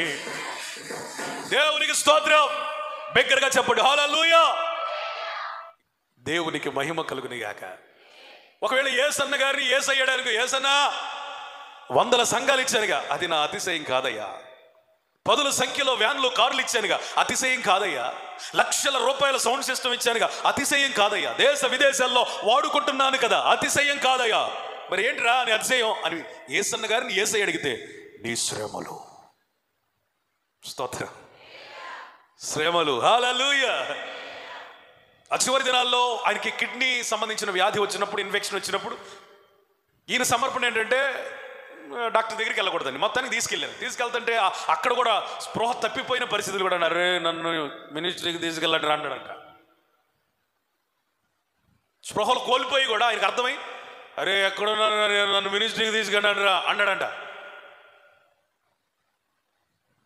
శ్రమపడి చనిపోవడం లోకం దృష్టికి అది శాపం అయితే, శ్రమపడి చనిపోవడం మనకి యేసయ్య వారసులుగా అది ఆశీర్వాదం. నమ్మిన వాళ్ళు స్తోత్రం చెప్పండి. హల్లెలూయా. అందుకే నేను ఉపేక్షించుకున్నాను అంటున్నాడు ఆయన. ఇంకా ఆయన ఎందుకు ఉపేక్షించుకున్నాడు తెలుసా? ఆయనను తెలిసి కొనుటకు, టు నో జీసస్. ఎందుకంటే పౌలు గారు మీకు ఇంత జ్ఞానం ఉంది, పిచ్చోళ్ళగా దేశ దేశాలు తిరుగుతున్నారు, ప్రాంతాలు తిరుగుతున్నారు, ఎందుకంటే మీరు అంటే ఆయన తెలుసుకోవాలన్నయ్యా. ఏమన్నాడు? ఆయన తెలుసుకోవాలి. పౌలు సైతమే నేను యేసు ప్రభువుని తెలుసుకోవడానికి సమస్తమైన పెంటగా ఎంచుకున్నానంటే నీకు అన్ని తెలిసిపోయిన బైబిల్ పండితుల్లాగా మరి ఫీల్ అవుతున్నాడు ఒక్కొక్కళ్ళు. పౌలు సైతం ఏమన్నాడు? ధర్మశాస్త్రం మొత్తంలో అనింద్యుడు, దానివల్ల నీతి వచ్చిందని ప్రకటించిన వాడు యేసు ప్రభువుని తెలుసుకున్న తర్వాత అన్నాడు, గతంలో ఉన్న జ్ఞానం అంతా నిష్ప్రయోజనం, అసలు ఇప్పుడే నా జీవితం మొదలైంది. ఎందుకు నేను యేసు ప్రభువుని వెంబడిస్తున్నాను, నన్ను నేను ఎందుకు ద్వేషించుకుంటున్నానంటే ఆ యేసు ఎవరో తెలుసుకోవాలని. స్తోత్రం, స్తోత్రం చెప్పండి. హల్లెలూయా. యేసు ఎవరో తెలుసుకోవడానికి చెప్పండి తనను తాను ఉపేక్షించుకున్నాడు. యేసు ఎవరో తెలుసుకోవడానికి ఒక ఆయన తనను తాను ఉపేక్షించుకొని రక్షించబడ్డాడు. ఎవరైనా? జక్కయ్య. యేసు ఎవరో? ఈయన ఉద్యోగం ఏంటి? Tax collector. ఈ రోజులతో పోలిస్తే లక్షల రూపాయల ఉద్యోగి. ఆయనకు ఒక రోజు తలంపు వచ్చింది, యేసు ఎవరో చూడాలి. తనను తాను ఉపేక్షించుకుని మేడి చెట్టు ఎక్కాడు. పొట్టివాడైనందున, జనులు గుంపు కూడినందున, యేసు కనబడనందున ఇంటికి తిరిగి వెళ్ళాను అని వ్రాయబడలేదు, కానీ ఆయన ఏదో ఒక విధంగా చూడాలని చెట్టెక్కాడు, చూశాడు, యేసు చేత పిలువబడ్డాడు. జక్కయ్య త్వరగా దిగిరా, ఇంటికి వెళ్ళగాలి అన్నాడు. అయ్యా నేను అన్యాయిస్తున్నాయ్యా, పాపినయ్యా. నిజమే, ఆ ప్రజలు అనుకోవటంలో తప్పేం లేదు, నేను పాపినయ్యా, ప్రతి రూపాయి అన్యాయమేనయ్యా, ఎవడి దగ్గర అన్యాయం తీసుకున్నానో వాడికి 4 గంటలు ఇచ్చేస్తానయ్యా, పేదలకు నా ఆస్తిలో సగం ఇస్తానయ్యా అని ప్రవాహంలాగా పశ్చాత్తాపడుతున్నాడు. తనను తాను ఉపేక్షించుకుంటున్న జీవితం ఇది. స్తోత్రం, స్తోత్రం చెప్పండి. యేసు ఎవరో తెలుసుకోవాలని అనుకునే వాడికి డబ్బు పెద్ద విలువైందేం కాదు. ఆమేన్ చెప్పాలి. మీరు చెప్పట్లా? అరే నాయన, చివరిది ఫస్ట్ది ఇదే ప్రసంగం, నాకు కాదు, క్రైస్తవ్యానికి. ఈరోజు మీరు చాలా జాగ్రత్తగా వినాలి. చివరి ప్రసంగం ఇదే, ఫస్ట్ ప్రసంగం ఇదే. ఈ మధ్యలో చెప్పుకునే అన్ని దీనికి సపోర్ట్ ప్రసంగాలే తప్ప అసలైన ప్రసంగం ఇదే. యేసు ప్రభువును తెలుసుకోవడానికి వచ్చావు ఇక్కడికి. నీ జీవితాన్ని ఎందుకు నిర్లక్ష్యం చేసుకోవాలంటే యేసు ప్రభువును తెలుసుకోవడానికి. నిన్ను నువ్వు ఎందుకు ద్వేషించుకోవాలంటే యేసు ప్రభువును తెలుసుకోవడానికి. నిన్ను నువ్వు ఎందుకని పక్కన పెట్టుకోవాలంటే యేసు ప్రభువును తెలుసుకోవడానికి. నిన్ను నువ్వు ఎందుకని విలువ తక్కువనిగా ఎంచుకోవాలంటే యేసు ప్రభువుని తెలుసుకోవడానికి. స్తోత్రం చెప్పు, మంచిగా చెప్పు. హల్లెలూయా. ఒక ఆయన వచ్చాడు, నిత్య రాజ్యానికి వారసు ఉన్నవారండి, నేనేం చేయాలయ్యా? ప్రశ్న బాగుంది, చక్కగా మోకాళ్ళు వేసాడు, భంగిమ కూడా బాగుంది, మరి ఆజ్ఞలు పాటిస్తున్నావా? భక్తి కూడా బాగుంది, అన్నీ బాగున్నాయి, బోధ కూడా, పిలుపు కూడా సూపరు. అయితే నీకు కూడా కొదువుకుంది. నాకా కొదువా? అవును, నీ ఆస్తినంతా అమ్మి పేదలకు పంచిపెట్టమంటే మిక్కిలి వ్యసన పడి వెళ్ళిపోయాడు. ఆడికి ఆ ధర్మశాస్త్రంలో 10 ఆజ్ఞలు వస్తే చాలు, ఆ డబ్బు ఉంటే చాలు. ఇదిగో ఈ మాయ మాటల చేత నిత్య రాజ్యానికి వారసున్న వాళ్ళంటే నేనేం చేయాలి అని సత్యాన్వేషకుల్లాగా బెళ్ళపిస్తే చాలు వాడి జీవితానికి. నిజంగా యేసు ప్రభువుని తెలుసుకునే లక్షణం వాళ్ళు ఒక్కటి కూడా లేదు. అందుకే యేసయ్య అన్నాడు, సూది బెజ్జలో ఒంటైన దూరిది కానీ ఇదిగో ఎట్లాంటోడు పరలోకానికి బాడు అన్నాడు. ఏం పోతాడాడు? వచ్చాడు, ప్రశ్న వేసాడు, మోకాళ్ళు వేసాడు, బోధకుడా అన్నాడు. ఈడిట్లాంటోడని తెలిసే యేసు ప్రభు అన్నాడు, నువ్వు నన్నేం ఎక్కువ పొగడక్కర్లేదు, సత్పురుషుడు ఒక్కడే. ఎవరు పొగడతలు పెడితే వాళ్ళ పొగడతలు దేవుడు తీసుకోడు. నువ్వంత నన్ను ఉబ్బి తబ్బిబ్బి చేసినా రే నేనేమో నీకు లొంగను, సత్పురుషుడు ఒక్కడే అని ఎవరికి నెట్టేశాడు? క్రెడిట్ ఎవరికి ఇచ్చాడు? తండ్రికి ఇచ్చాడు. దేవునికి స్తోత్రం చెప్పండి. ఎటు ఈడు వెళ్ళిపోయే రకమైన ఆయనకు ముందే తెలుసు. యేసు ఎవరో ప్రశ్నలో ఉన్న ఆసక్తి జీవితంలో లేదు. అన్నాడు యేసును కలుసుకోడు కూడా. ఈరోజు మనం చాలామంది వచ్చాం అట్లాగే, కానీ యేసును తెలుసుకోవడంలో అనేకులు ఓడిపోతున్నారు, ఫెయిల్ అయిపోతున్నారు, విఫలం అవుతున్నారు. ఇంకా ఆయన ఎందుకు ఉపేక్షించుకున్నాడు తెలుసా? ఆయన పునరుద్ధాన బలం ఎరుగుటకు. స్తోత్రం. పునరుద్ధానం చెందడానికి మాత్రమే కదట. ఏ బలం అట? పునరుద్ధాన బలం. ఆమేన్. పునరుద్ధాన బలం అంటే అరే చనిపోయిన యేసు ఎలా లేచాడు అసలు? సైంటిస్టులు అయితే ఏం చేస్తారు? సముద్రాల మీద, ఆ లోహాల మీద, వృక్షాల మీద, మనిషి మెదడు మీద. ఐన్స్టీన్ మెదడు ఇప్పటికీ భద్రపరిచారంట మొక్క. ఎందుకని ఈయనకి ఐక్యూ ఎంత ఎక్కువ ఉంది? ఐక్యూ అంటే తెలివితేటలు ఇన్ని ఎక్కువ ఉన్నాయని చూస్తే మనిషి మెదడులో ఉన్న పొరల కంటే ఎక్కువ పొరలు ఉన్నాయి అంట ఆయనకి. సైంటిస్టు బాధ అది. ఈయన బాధ ఏంటో తెలుసా? అసలు 3 దినములు మరుగైపోయిన ఆయన ఎట్టా పునరుద్ధానుడయ్యాడు? నేను కూడా తెలుసుకోవాలి, ఆ శక్తి నేను కూడా పొందుకోవాలి. స్తోత్రం, స్తోత్రం చెప్పు. నాకు అది కావాలి. పోయి లోకపు జ్ఞానం అంతా పోయింది.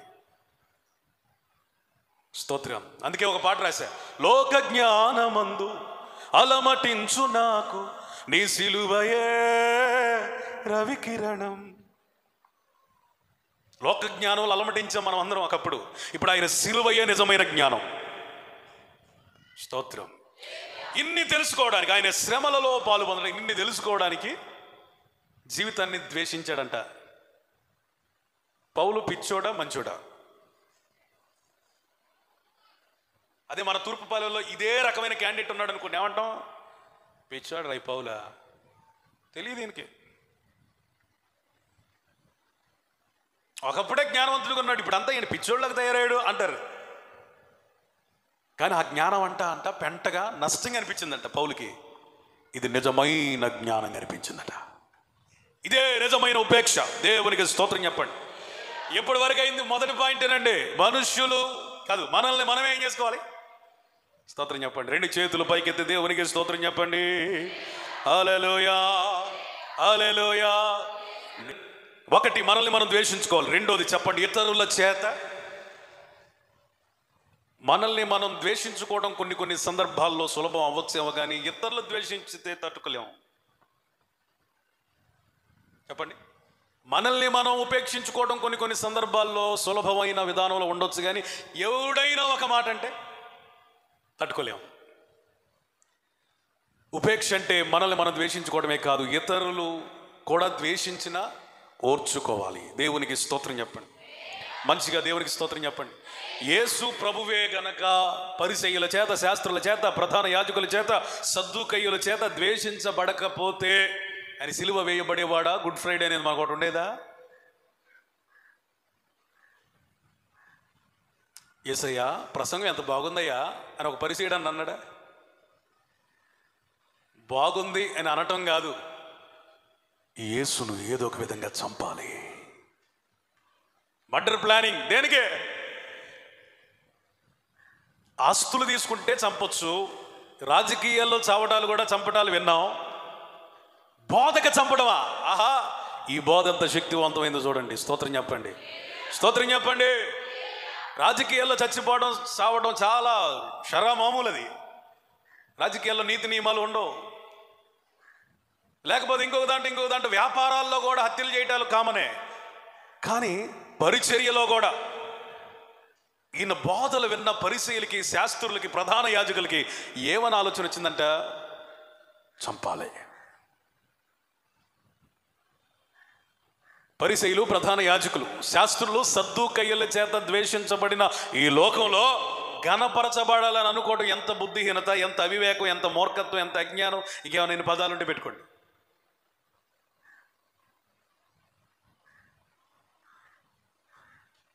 దేవుడే ద్వేషించబడిన ఈ లోకంలో మనం ద్వేషించబడడం పెద్ద విచిత్రమైన విషయం ఏమీ కాదు. యేసయ్య ముందే చెప్పాడు, బోధకుడి కంటే శిష్యుడు గొప్పవాడు ఏం కాదు నాయన. నన్నే దెయ్యం పట్టినాడు అన్నారు, మిమ్మల్ని కూడా అంటారు. నాకంటే మీరు పెద్ద గొప్పవాళ్ళు ఏం కాదు కదా. నన్ను అన్నవాళ్ళు మిమ్మల్ని కూడా అంటారు. సభలకు అప్పచెప్తారు, నా నిమిత్తం హింసించబడతారు, మీరు నా నిమిత్తం ఒకడికొకడు అభ్యంతరపడి అప్పగించుకుంటారు, చెరసాలలో వేయిస్తారు. ముందే చెప్పాడా? చెప్పలేదా? చెప్పాలి. కానీ మనం ఎందుకున్నాం ఇక్కడ తెలుసా? చెరైనను, మరణమైనను, కరవైనను, ఖడ్గమైనను ప్రకటింతు నీ మాట, ప్రయాణింతు ప్రతి బాట, ఉన్నావు నా ఎదుట యజమానుడా. ఎన్ని తెలిసి మనం ఇక్కడ ఉన్నాం అంటే నిజంగా మిమ్మల్ని పరిశుద్ధాత్ముడు అభినందిస్తున్నాడు. స్తోత్రం చెప్పండి. Praise the lord.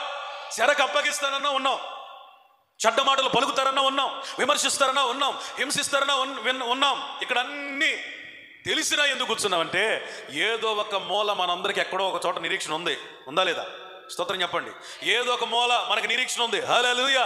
ఏదో ఒక మూల ప్రభు కొరకు శ్రమలైనా పడదాం, వచ్చినప్పుడు చూద్దాంలే అని అనుకుంటున్నారు మీలో చాలా మంది. దేవునికి మహిమ కలుగును గాక. స్తోత్రం. యేసు ప్రభు కొండ మీద ప్రసంగులు ఏం చెప్పాడు తెలుసా? నీతి నిమిత్తం హింసించబడువారు ధన్యులు, పరలోక రాజ్యము వారిదే. ఎవరిదే? ఏసీ గదిలో కూల్ డ్రింకులు తాగిన వాళ్ళదా? కాదండి. కడుపులో చల్ల కదలకుండా భక్తి చేసిన వాళ్ళదా? కాదండి. నష్టపోని వాళ్ళదా? కాదండి. శ్రమ పడిన వాళ్ళదా? కాదు. నీతి కొరకు, అనగా యేసు ప్రభువుని గట్టిగా పట్టుకోవటమే నీతి. అపొస్తలుడైన పౌలు అంటాడు తన పత్రికలో, యేసు క్రీస్తు దేవుని నీతి. నీతి కొరకు కనుక యేసు కొరకు శ్రమ నొందిన వాడు ఎవరట? ధన్యుడు, పరలోక రాజ్యాన్ని దేవుడు వారికి ఇవ్వబోతున్నాడు. దేవునికి స్తోత్రం చెప్పండి. దేవునికి మంచిగా స్తోత్రం చెప్పండి. హల్లెలూయా. ఒకసారి మాథ్యూ చాప్టర్ 5, మత్తయి సువార్త 5వ అధ్యాయం. ముగిస్తున్నాను, కంగారు పడద్దు. మత్తయి సువార్త 5వ అధ్యాయం 10వ వచనం. 10, 11, 12 చదవమ్మా. నీతి నిమిత్తము హింసింపబడువారు ధన్యులు, పరలోక రాజ్యము వారిది. నా నిమిత్తము జనులు మిమ్మును నిందించినప్పుడు, హింసించినప్పుడు, మీ మీద అబద్ధముగా చెడ్డ మాటలలో అబద్ధ సాక్ష్యాలు పలికేటప్పుడు మీరు ధన్యులు. సంతోషించండి, ఆనందించండి. పరలోకమందు మీ ఫలం అధికమగును. ఇలాగున వారు మీకు పూర్వమందుండిన ప్రవక్తలను హింసించిరి. ఒకసారి మీకు ఈ మాట అర్థమైతే బిగ్గరగా స్తోత్రం చెప్పండి. అర్థమైతే గట్టిగా స్తోత్రం చెప్పండి. అర్థమైతే చప్పట్లు కొట్టి దేవునికి స్తోత్రం చెప్పండి. ఓ హల్లెలూయా. నీతి నిమిత్తం మిమ్మల్ని నిందిస్తారు, హింసిస్తారు, అబద్ధ ప్రచారాలు చేస్తారు. ఇవన్నీ మీకు జరిగినాయా? You are blessed. మీరు దీవించబడినట్టు అర్థం. స్తోత్రం చెప్పండి. ఇల్లు కట్టుకుంటే దీవించబడినట్లుగా కాదు, కారు కొంటే దీవించబడినట్లుగా కాదు. దేవుని కొరకు శ్రమ పడితే, నింద పడితే, చెడ్డ ప్రచారం నీ గురించి జరిగితే, చెడ్డ ప్రచారం జరిగిందనుకో, ఒకవేళ మన గురించి, మన రియాక్షన్ ఏంటి? దాన్ని ఏదో ఒక విధంగా మనం పరిశుద్ధులు అని నిరూపించుకోవడానికి శతవిధాల ప్రయత్నం చేస్తాం మానవులుగా, అవునా కదా? కానీ దేవుడు మాకు అట్లా చెప్పట్లా. అప్పుడు మీరు మౌనంగా ఉండి సంయమనం పాటిస్తే అప్పుడు మీరు ధన్యులు. అత్యంత నిష్ఠగా భక్తి చేసి దేవుని భయం కలిగి పరిశుద్ధంగా బ్రతికినటువంటి యోసేపు మీద వ్యభిచారపు నేరం, చారత్వపు నేరం పడితే ఆమె మీద ఒక్క మాట తోలలేదు. తన పరిశుద్ధతను నిరూపించుకునే ప్రయత్నం ఒక్కటి చేయలేదు. మౌనంగా దేవుని సన్నిధిలో బాధలన్నీ భరించాడు. యోసేపు బాధని, హింసని, నిందని, పడిన అబద్ధ ప్రచారాన్ని అంతా గుర్తుపెట్టుకున్న దేవుడు అన్ని లెక్కేసుకున్నాడు. ఒక దినం మనకు జ్ఞాపకం చేసుకుని ఐగుప్తు మీద గవర్నర్గా నియమించాడు. చెప్పు స్తోత్రం చెప్పు, స్తోత్రం చెప్పు. నీవు పడిన నిందకి యోసేపుకి మించిన ధన్యత రాబోతుంది. ఆమేన్. యోసేపును మించిన ధన్యులు అవుతారు ఈ క్రొత్త నిబంధనలో. హల్లెలూయా. పాత నిబంధనలోనే తన మీద పడిన నిందకి ఏమాత్రం ప్రతిస్పందించకుండా మౌనంగా దేవునికి అప్పగించుకున్న యోసేపును దేవుడు దీవించినట్లయితే, క్రొత్త నిబంధన భక్తులమైన మన జీవితంలో పడిన నిందలకు కూడా మౌనంగా తాడుకుందాం. మనల్ని మనం రుజువు చేసుకోవటం కాదు, మనల్ని దేవుడు ఒక దినం స్థాపించబోతున్నాడు, రుజువు చేయబోతున్నాడు, పరిశుద్ధపరచబోతా ఉన్నాడు, అనేకులు ఎదుట నిలబెట్టబోతా ఉన్నాడు, ధన్యులని చెప్పబోతా ఉన్నాడు, నాలో మీకు పాలిభాగం ఉందని చెప్పబోతా ఉన్నాడు. దేవునికి మహిమ కలుగునుగాక. హల్లెలూయా. చివరి మాట ఏమంటాడు తెలుసా? ఈ మొక్కలో, ఈ భాగంలో, అటువలనే గత కాలంలో ప్రవక్తలు కూడా హింసించబడ్డారు. ఒకవేళ నువ్వు హింసించబడితే, నిందించబడితే, ఏడవబడితే, తన్నబడితే, అబద్ధ సాక్ష్యాలు నీ జీవితం గురించి చెప్పబడితే, నువ్వు కూడా ప్రవక్తల జాబితాలో చేర్చబడతావు. నమ్మినోళ్ళు స్తోత్రం చెప్పండి. చెప్పాలి, స్తోత్రం చెప్పండి. ప్రవక్త అంటే నా కుమారుడా, రేపొద్దున్న ఇంటి దగ్గర కారు రాబోతుంది, నా కుమార్తె నీ అప్పులన్నీ బాధ. ఇది కాదట, శ్రమ పడితే ప్రవక్త గుంపులోకి వెళ్తాం. హల్లెలూయా. మంచిగా చెప్పు, హల్లెలూయా, హల్లెలూయా. యేసుప్రభు చెప్పాడు కొండ మీద ప్రసంగంలో. కొండ మీద ప్రసంగంలో నా ధన్యతలు ఇంగ్లీష్లో ఏమంటారంటే బ్యూటిట్యూడ్స్. ఏంటి చెప్పండి? బ్యూటిట్యూడ్స్ అంటే ధన్యతలు.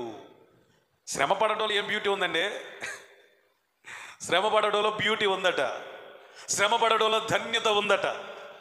అందుకని యేసన్న గారు ఆహా నా ధన్యత. స్తోత్రం చెప్పండి. లోకానికి ఎట్టుంటుందంటే పిచ్చి పాటలాగా ఉంటుంది, కానీ ఈ సందేశం అర్థమైనడికి ఎట్టుంటుందంటే సూపర్ అనిపించింది. దేవునికి మహిమ కలుగును గాక. యేసయ్య ద్వేషించబడ్డాడు, అనేకులు ద్వేషించబడ్డారు. 12 మంది అపోస్తలులు కూడా మనుషుల చేత ద్వేషించబడి హతసాక్షులుగా మారారు. దేవునికి స్తోత్రం. పేతుర్ని మనుషులు ద్వేషించి సువార్తను బట్టి సిలువ వేయాలనుకుని సిద్ధపడుతున్నారంట. ఏం వేయాలని? సిలువ వేస్తుంటే పేతురు గారు, అయ్యా నన్ను సిలువ వేస్తే వేశారు, కానీ ఒక్క రిక్వెస్ట్, నా యేసు అంత పరిశుద్ధుడు నేను కాను, యేసుని ఎరగనని ముమ్మారు బొంకిన వాడిని నేను, నన్ను తలక్రిందులుగా సిలువ వేయండి, నా యేసు వలె వద్దని అడిగి మరి తలక్రిందులుగా సిలువ వేయించుకుని హతసాక్షిగా మారాడు. స్తోత్రం చెప్పండి, దేవునికి స్తోత్రం చెప్పండి. ఆంద్రేయ గ్రీసు దేశానికి వెళ్ళి సువార్తను ప్రకటిస్తున్న టైంలో ఆయన కూడా సిలువేశారు. ఎట్ట సిలువేశారు తెలుసా? ఎక్స్ ఆకారంలో. దాదాపుగా నేను 17 సంవత్సరాల క్రితం ఒక బుక్ చదివాను. అది చదివి ఆ రాత్రి అంతా నిద్రపోలేదు. దాని పేరు హతసాక్షులు. పుస్తకం నల్లగా ఉంటుంది, దాంట్లో చిరతపుల్ల ఒకటి కనపడుతుంది, దాని నోటి వెంట రక్తం కారిపోతూ ఉంటుంది. అందులో అందరూ సంఘంలో బైబిల్లో లేని 100 మంది హతసాక్షి జీవితాలు ఉంటాయి. నా దగ్గరికి ఉంది, ఇప్పటికీ ఉంది పుస్తకం. అది 17 సంవత్సరాల క్రితం నేను చదివినప్పుడు ఆ రాత్రి అంతా నిద్రపోవాలి. అయ్యో, ఈరోజు నేను భక్తి చేస్తున్నానంటే నా వెనక ఇంతమంది శ్రమలు ఉన్నాయని ఆ రాత్రి అంతా నాకు నిద్రపట్టలేదండి. నువ్వేమో 10ంటికంటే ఇప్పుడు సంగతి తీసే, ఈరోజు 11ంటికి పెట్టాం, ఆదివారం 10ంటికంటే 12ంటికి వచ్చి ఇంకా ముగించట్లేదని చూస్తున్నావు. ఆంద్రేయని ఎక్స్ ఆకారంలో సిలువేశారు. యాకోబుని అపోస్తుల కార్యంలో ఆయన హతసాక్షి విధానాన్ని పరిశుద్ధాత్ముడు రాయించాడు. అపోస్తుల కార్యంలో 12వ అధ్యాయం 1-2 వచనంలో శిరచ్ఛేదనం చేయబడ్డాడు. కొట్టబడి తర్వాత ఏమయ్యాడు? తల నరికేశారు. యోహాను రోమా పట్టణంలో డొమిషియస్ అనే చక్రవర్తి కాలంలో, చరిత్ర బైబిల్లో లేదు, బైబిల్ ఎక్కడ ఉందని నన్ను అడగొద్దు, చరిత్ర ఇది. హింస పెట్టడానికి సలసల కాగే ఒక బేషన్లో, పేద బేషన్, ఒక మనిషి పెట్టి అంత బేషన్లో వేస్తే ఆ నూనె మంట కానీ ఆ నొప్పి కానీ ఏమి లేకుండా చక్కగా నీళ్లలో ఈత వేసిన వాళ్ళు లాగా ఉన్నాడట. షడ్రక్ మెషక్ అబేద్నెగోలో అగ్నిలో వెళ్ళినప్పుడు ఏ విధంగా ఉందో ఆయన పరిస్థితి అట్లా ఉన్నప్పుడు, అరే ఇట్లా కాదురా అని ఎవరూ లేని ఒంటరి పద్మాసు దీపంలో వదిలిపెడితే ప్రకటన గ్రంథం రాసి ఎఫెసు పట్టణంలో సువార్త చేస్తూ ఆ ముదుసుల వయసులో కూడా దేవుని పని చేస్తూ సహజ మరణం ద్వారా చనిపోయాడు. దేవునికి స్తోత్రం చెప్పండి, స్తోత్రం చెప్పండి. ఫిలిప్ నార్త్ ఆఫ్రికా నుంచి టర్కీ వచ్చాడు. టర్కీ వచ్చిన తర్వాత అక్కడ రోమన్ దేశానికి సంబంధించినటువంటి ఒక అధికారి ఉన్నాడు టర్కీలో, రోమన్ గవర్నర్. అక్కడ సువార్త ప్రకటిస్తుంటే వాళ్ళ ఆవిడ ఆకర్షించబడింది యేసయ్య మాటలకి. యేసు నాకు కూడా కావాలంటుంది ఇంట్లో. అతనికేమో తన భార్య అంటే ఇష్టమే కానీ యేసు అంటే ఇష్టం లేదు. అసలు నీకు యేసు గురించి ఎవరు చెప్పారంటే పలానా ఫిలిప్ చెప్పాడు అన్నారు. ఆ ఫిలిప్ని చంపించేశారు సువార్త చెప్పినందుకు. తోమ దేవుని మహాకృప మన భారతదేశానికి కేరళకు వచ్చాడు, బ్రాహ్మిన్స్ని మార్చాడు, రాజుల్ని మార్చాడు, తమిళనాడు వచ్చాడు. కొండ మీద ప్రార్థన చేసుకుంటూ ఉంటే శత్రువులు బల్లెములతో పొడిచి చంపారు. ఇప్పటికీ తమిళనాడులో మౌంట్ థామస్ పర్వతం అనేది కొండ ఉంటుంది రుజువుగా. ఆయన ఆ విధంగా హతసాక్షి అయిపోయాడు. మన భారతదేశాన్ని దేవుడు ప్రేమించాడు. దేవునికి స్తోత్రం చెప్పండి, స్తోత్రం చెప్పండి. తర్వాత మత్తయి, బర్తులోమై, ఇతనికి నతనయేలు అనే వేరొక పేరు కూడా ఉంది. అర్మేనియా దేశంలో ఇతను చంపారు. ఎట్లా చంపారు తెలుసా? చర్మమును ఒలిచి, చర్మాన్ని ఒలిచి, మనిషి బ్రతుకుండగానే చర్మాన్ని ఒలిచి చంపారు. అట్లా చనిపోయారండి. తద్దై సిరియా దేశంలో గొడ్డలితో నరకబడి చంపబడ్డాడు. చిన్న యాకోబు సిరియా దేశంలో ఆయన కూడా రాళ్లతో కొట్టబడి చంపబడ్డాడు. జలోతీయుడైన సీమోను పర్షియా దేశంలో కొందరు సూర్యదేవుడిని ఆరాధించమని చెబితే నేను సృష్టికర్తను తప్ప సృష్టిని పూజించనని వాళ్ళ చేత హింసించబడి చనిపోయాడు. మత్తయి హతసాక్షి అయ్యాడు. పౌలైతే శిరచ్ఛేదనం చేయబడి. ఆంజనేయ గారి గురించి ఒక మాట చెప్పాలి. ఆయన సిలువలో వేలాడుతున్నప్పుడట ఆయన చనిపోవడానికి 2 రోజులు పెట్టిందంట. ఎన్ని రోజులు చెప్పాలి?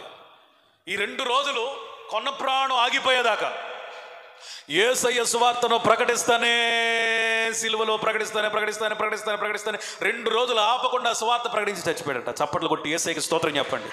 Praise the Lord, praise the Lord, praise the lord.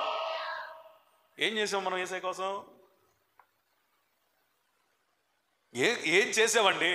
సిలువలో వేలాడుతూ 2 దినములు ఆగకుండా సువార్త వాళ్ళు ప్రకటించారు. కనీసం నీ తోటి పక్కన వాళ్ళకి ఆదివారం మందిరానికి రాని వాళ్ళ దగ్గరికి వెళ్ళి, అక్క యేసయ్య నమ్ముకోక, ఎంతకాలం అక్క ఈ భక్తి అయిన జీవితం అని సున్నితంగా సువార్తను చెప్పలేకపోతున్నావే, సిలువు దాకా వస్తే నీ పరిస్థితి ఏంటి? అమ్మలేవు.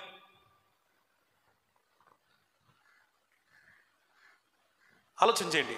వాక్యం విన్నామంటే విన్నాం కాదు. ప్రభు నీ కోసం నేనేం సిలువ త్యాగం పడతాను, ఇలా ఉంటే ఇంత సుఖపడితే నేను వెళ్ళనయ్యా. ఒకళ్ళు ఒక మాట అంటే తట్టుకోలేకపోతున్నావు, ఎవరైనా ఏదన్నా అంటే తట్టుకోలేకపోతున్నావు, నీ జీవితంలో ఏదైనా ప్రతికూలత ఎదురైతే తట్టుకోలేకపోతున్నావు, మనుషులు ఒక్క మాట అంటే తట్టుకోలేకపోతున్నావు, అల్లాడిపోతున్నావు. ఆడు నన్ను ఎట్టంటాడా, ఆయమ్మే నన్ను ఎట్టంటదా అని ఇదైపోతున్నావు. అసలు మరి ఉపేక్షించుకోవటం అంటే నిన్ను నువ్వు ఉపేక్షించుకోవటమే కాదు, ఇతరులు కూడా ద్వేషించినా నువ్వు తట్టుకోవాలి. ఇతరులు ద్వేషించినా కానీ నువ్వు ఒప్పుకోవాలి. మౌనంగా సాగిపోవాలి. స్తోత్రం చెప్పండి. మౌనంగా సాగిపోవాలి. స్తోత్రం చెప్పండి. మౌనంగా సాగిపోవాలి. హల్లెలూయా. ద్వేషించారండి. అపోస్తలుడైన పౌలు అంటాడు, సత్యము చెప్పినందువలన నేను శత్రువునయ్యానా అని. ఏ సంఘాన్ని అయితే రక్షించాడో ఆ సంఘం దగ్గర బోరున ఏడుస్తున్నాడు ఆయన. వాక్యం చెప్పి ద్వేషించబడ్డారండి వాళ్ళు. అందుకని నా వాక్యానికి ఎవరు కూడా భలే ఉందిరా అన్న, నాకు పెద్ద పొంగిపోను, ఏంద్రా అని చెప్పింది అన్నగాని నేను కృంగిపోను. ఎందుకంటే నేను చెప్పేది సత్యం అయినప్పుడు వ్యతిరేకించబడినా ఓకే. యేసయ్య మార్గమే మంది, పౌలు మార్గమే మంది, అపోస్తలుల మార్గమే మంది. గుంపును పోగు చేసుకునే పరిచర్య కాదు ఇది. దేవునికి ఒక గుంపును తయారు చేసే పరిచర్య. చెప్పు మంచిగా చెప్పు. హల్లెలూయా. గొర్రెల గుంపులో నీ ఉండువుగాక. స్తోత్రం. మూడో మాట ఏంటి తెలుసా? యేసు నిమిత్తం ఎవరినైనా ద్వేషించాలి. స్తోత్రం. ద్వేషించబడాలి. చెప్పండి, ద్వేషించుకోవాలి, ద్వేషించబడాలి. అవసరమైతే యేసు ప్రభు కొరకు ఏం చేయాలి? ద్వేషించాలి. ముగిచ్చేస్తున్నాను. కానీ నాకంటే ఎవడైనా తల్లినైనా, తండ్రినైనా, అక్కనైనా, చెల్లినైనా, అన్ననైనా, తమ్ముడైనా, పిల్లలనైనా ప్రేమిస్తే వాడు నాకు, అంటే యేసు ప్రభువును వెంబడించేవాడు ఎట్లున్నాడంట? ఆయనే ప్రథముడు. ఎవరెవరు? ఆయనే. మన పిల్లల కంటే యేసయ్య మనకి గొప్పవానిగా కనబడును గాక. స్తోత్రం చెప్పండి. పురుషులారా మీ భార్యల కంటే యేసు గొప్పవానిగా కనబడును గాక. మీరు చూస్తున్నారు, వాళ్ళు చెప్పట్లా, చెప్పాల్సింది వాళ్ళు. పురుషులారా మీకంటే మీ భార్యల కంటే దేవుడే మీ దృష్టికి గొప్పవానిగా ఉందును గాక. ఆమేన్. చెప్పట్లా, ఒప్పుట్లా, ఊరుకోరమ్మా మీరు. ఎవరికైనా యేసు మాత్రమే ప్రథముడు. స్తోత్రం చెప్పండి. స్తోత్రం చెప్పండి. ప్రథమునిగా ఉందునుగాక. అవసరమైతే మనం ద్వేషించాలట. మత్తయి సువార్తలో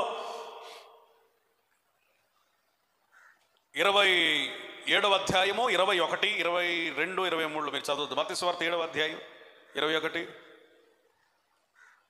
23. ప్రభువా నన్ను పిలుచు ప్రతివాడును పరలోక రాజ్యంలో ప్రవేశించడు గాని పరలోకమందున నా తండ్రి చిత్తము చేయి వాడే ప్రవేశించును. అంత్య దినములంట యేసు ప్రభు దగ్గరికి వచ్చి, అయ్యా నీ నామం పేరట మేము ప్రవచించలేదా, దెయ్యాలను వెళ్ళగొట్టలేదా, స్వస్థత కార్యాలు చేయలేదా, పెద్ద మీటింగులు పెట్టలేదా, వందల మందిని రక్షించలేదా అంటే యేసయ్య అంటాడంట, మీరెవరో నాకు తెలియదు, అక్రమము చేయువారులారా పోండే అంటే. దెయ్యాలు వెళ్ళగొట్టినా సీట్ లేదు. ఎందుకయ్యా? అక్రమం చేశారు. మిమ్మల్ని మీరు ఉపేక్షించుకోలేకపోయారు, మిమ్మల్ని మీరు ద్వేషించుకోలేకపోయారు, ఎవడైనా ద్వేషిస్తే తట్టుకోలేకపోయారు. అవసరం అయితే దేవుని కొరకు ఇతరులను మీరు ద్వేషించలేకపోయారు. దూషించడం కాదు, ద్వేషించలేకపోయారు. కొన్ని పట్టణాల్లో ఈరోజు ఒక కార్యక్రమం పెడతారు క్రిస్టియన్ ఆర్గనైజేషన్స్. ఏంటి? Run for Jesus. ఏంటండి? ఈ సంవత్సర కాలంలో ఇక ఏం అసలు యేసు ప్రభు గురించి ప్రకటించరు, సువార్త చెప్పరు, ఏం చేయరు. రన్ ఫర్ జీసస్ అంటమే. టీషర్ట్లు వేసుకొని దాని మీద రన్ ఫర్ జీసస్ అంటే అమ్మాయిలు అబ్బాయిలు అందరు టీషర్ట్లు వేసుకొని జెండాలు పట్టుకొని run for Jesus run for. ఇక సంవత్సర కాలంలో వాడు ఎవరికి సువార్త చెప్పరు. మనం ఆ గుంపులో ఉండొద్దు. ఇట్లాంటి వాళ్ళందరినీ దేవుడు ఎలిమినేట్ చేయబోతున్నాడు. మీరు ఏది చేసినా చెప్పండి, మిమ్మల్ని మీరు ఉపేక్షించుకొని చెయ్యండి.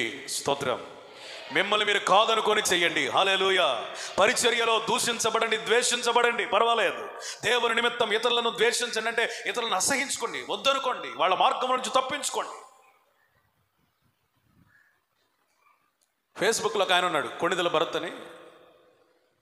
ఇద్దరు బోధకుల గురించి అతను యూట్యూబ్లో ప్రశ్నించినందుకు 3వసారి వాళ్ళకున్న పరపతిని బట్టి ఆ ఛానల్స్ అన్నీ ఎత్తే ఇచ్చారు.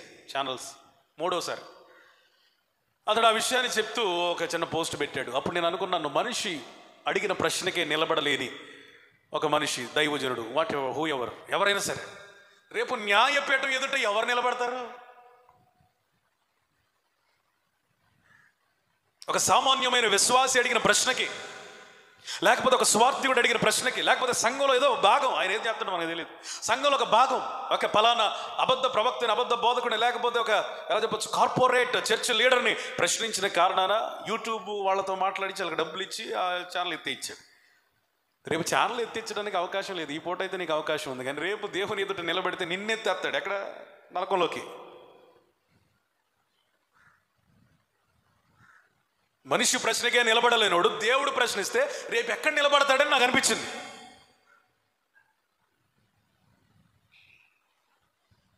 ప్రియ యేసురాజును నే చూచిన చాలు, మహిమాతోనే నాయనతో ఉంటే చాలు, నిత్యమైన మోక్ష గృహము నందు చేరి భక్తుల గుంపులో హర్షించిన చాలు. ఈ ధైర్యం ఉందా మనకి? దెయ్యాలు ఎల్లగొట్టిన వాళ్ళని, సంఘాలు కట్టిన వాళ్ళని, స్వస్థత కార్యాలు చేసిన వాళ్ళని, ఖర్చీఫులు అమ్మిన వాళ్ళని అందరినీ ఎలగొట్టాడు. గుర్తుపెట్టుకో, ఇవన్నీ ప్రధానమైనవి కాదు, ఇవి తప్పని నేను అంటలా, మంచిదే. అయితే నిన్ను నీవు ఉపేక్షించుకున్నావా? కరోనాలో ఆయన పాట పాడాడు, తొక్కండే తొక్కండే కరోనాను తొక్కండి అన్నాడు. తొక్కడమేమో కానీ ఇది దొక్కింది అందరినీ. తర్వాత ఆయన ఇల్లు ఒకడు అడిగాడు, తొక్కమన్నాం మేము దొక్కాం, కరోనా బాగాలేదు ఏంటంటే, దేవుని చెప్తాం నన్ను అడుగుతావేంటే, నేను సమాధానం చెప్పను అంటాడు ఆయన. ఈ బ్యాచ్ అనమాట వీళ్ళందరూ. దేవుడు చెప్పాడా కరోనా పోయిద్దని? పోగొట్టయ్యా అని ప్రార్థన చేసాం, అది వేరే విషయం. పోయిద్దని ప్రవచనాలు చెప్పారు. ఫారిన్లో, ఇండియాలో, అన్ని దేశాల్లో. పోయిందా? ఎంతోమంది దైవజనులు పోయారు. వాళ్ళు పాపాత్మలై పోయారా? లేదు లేదు.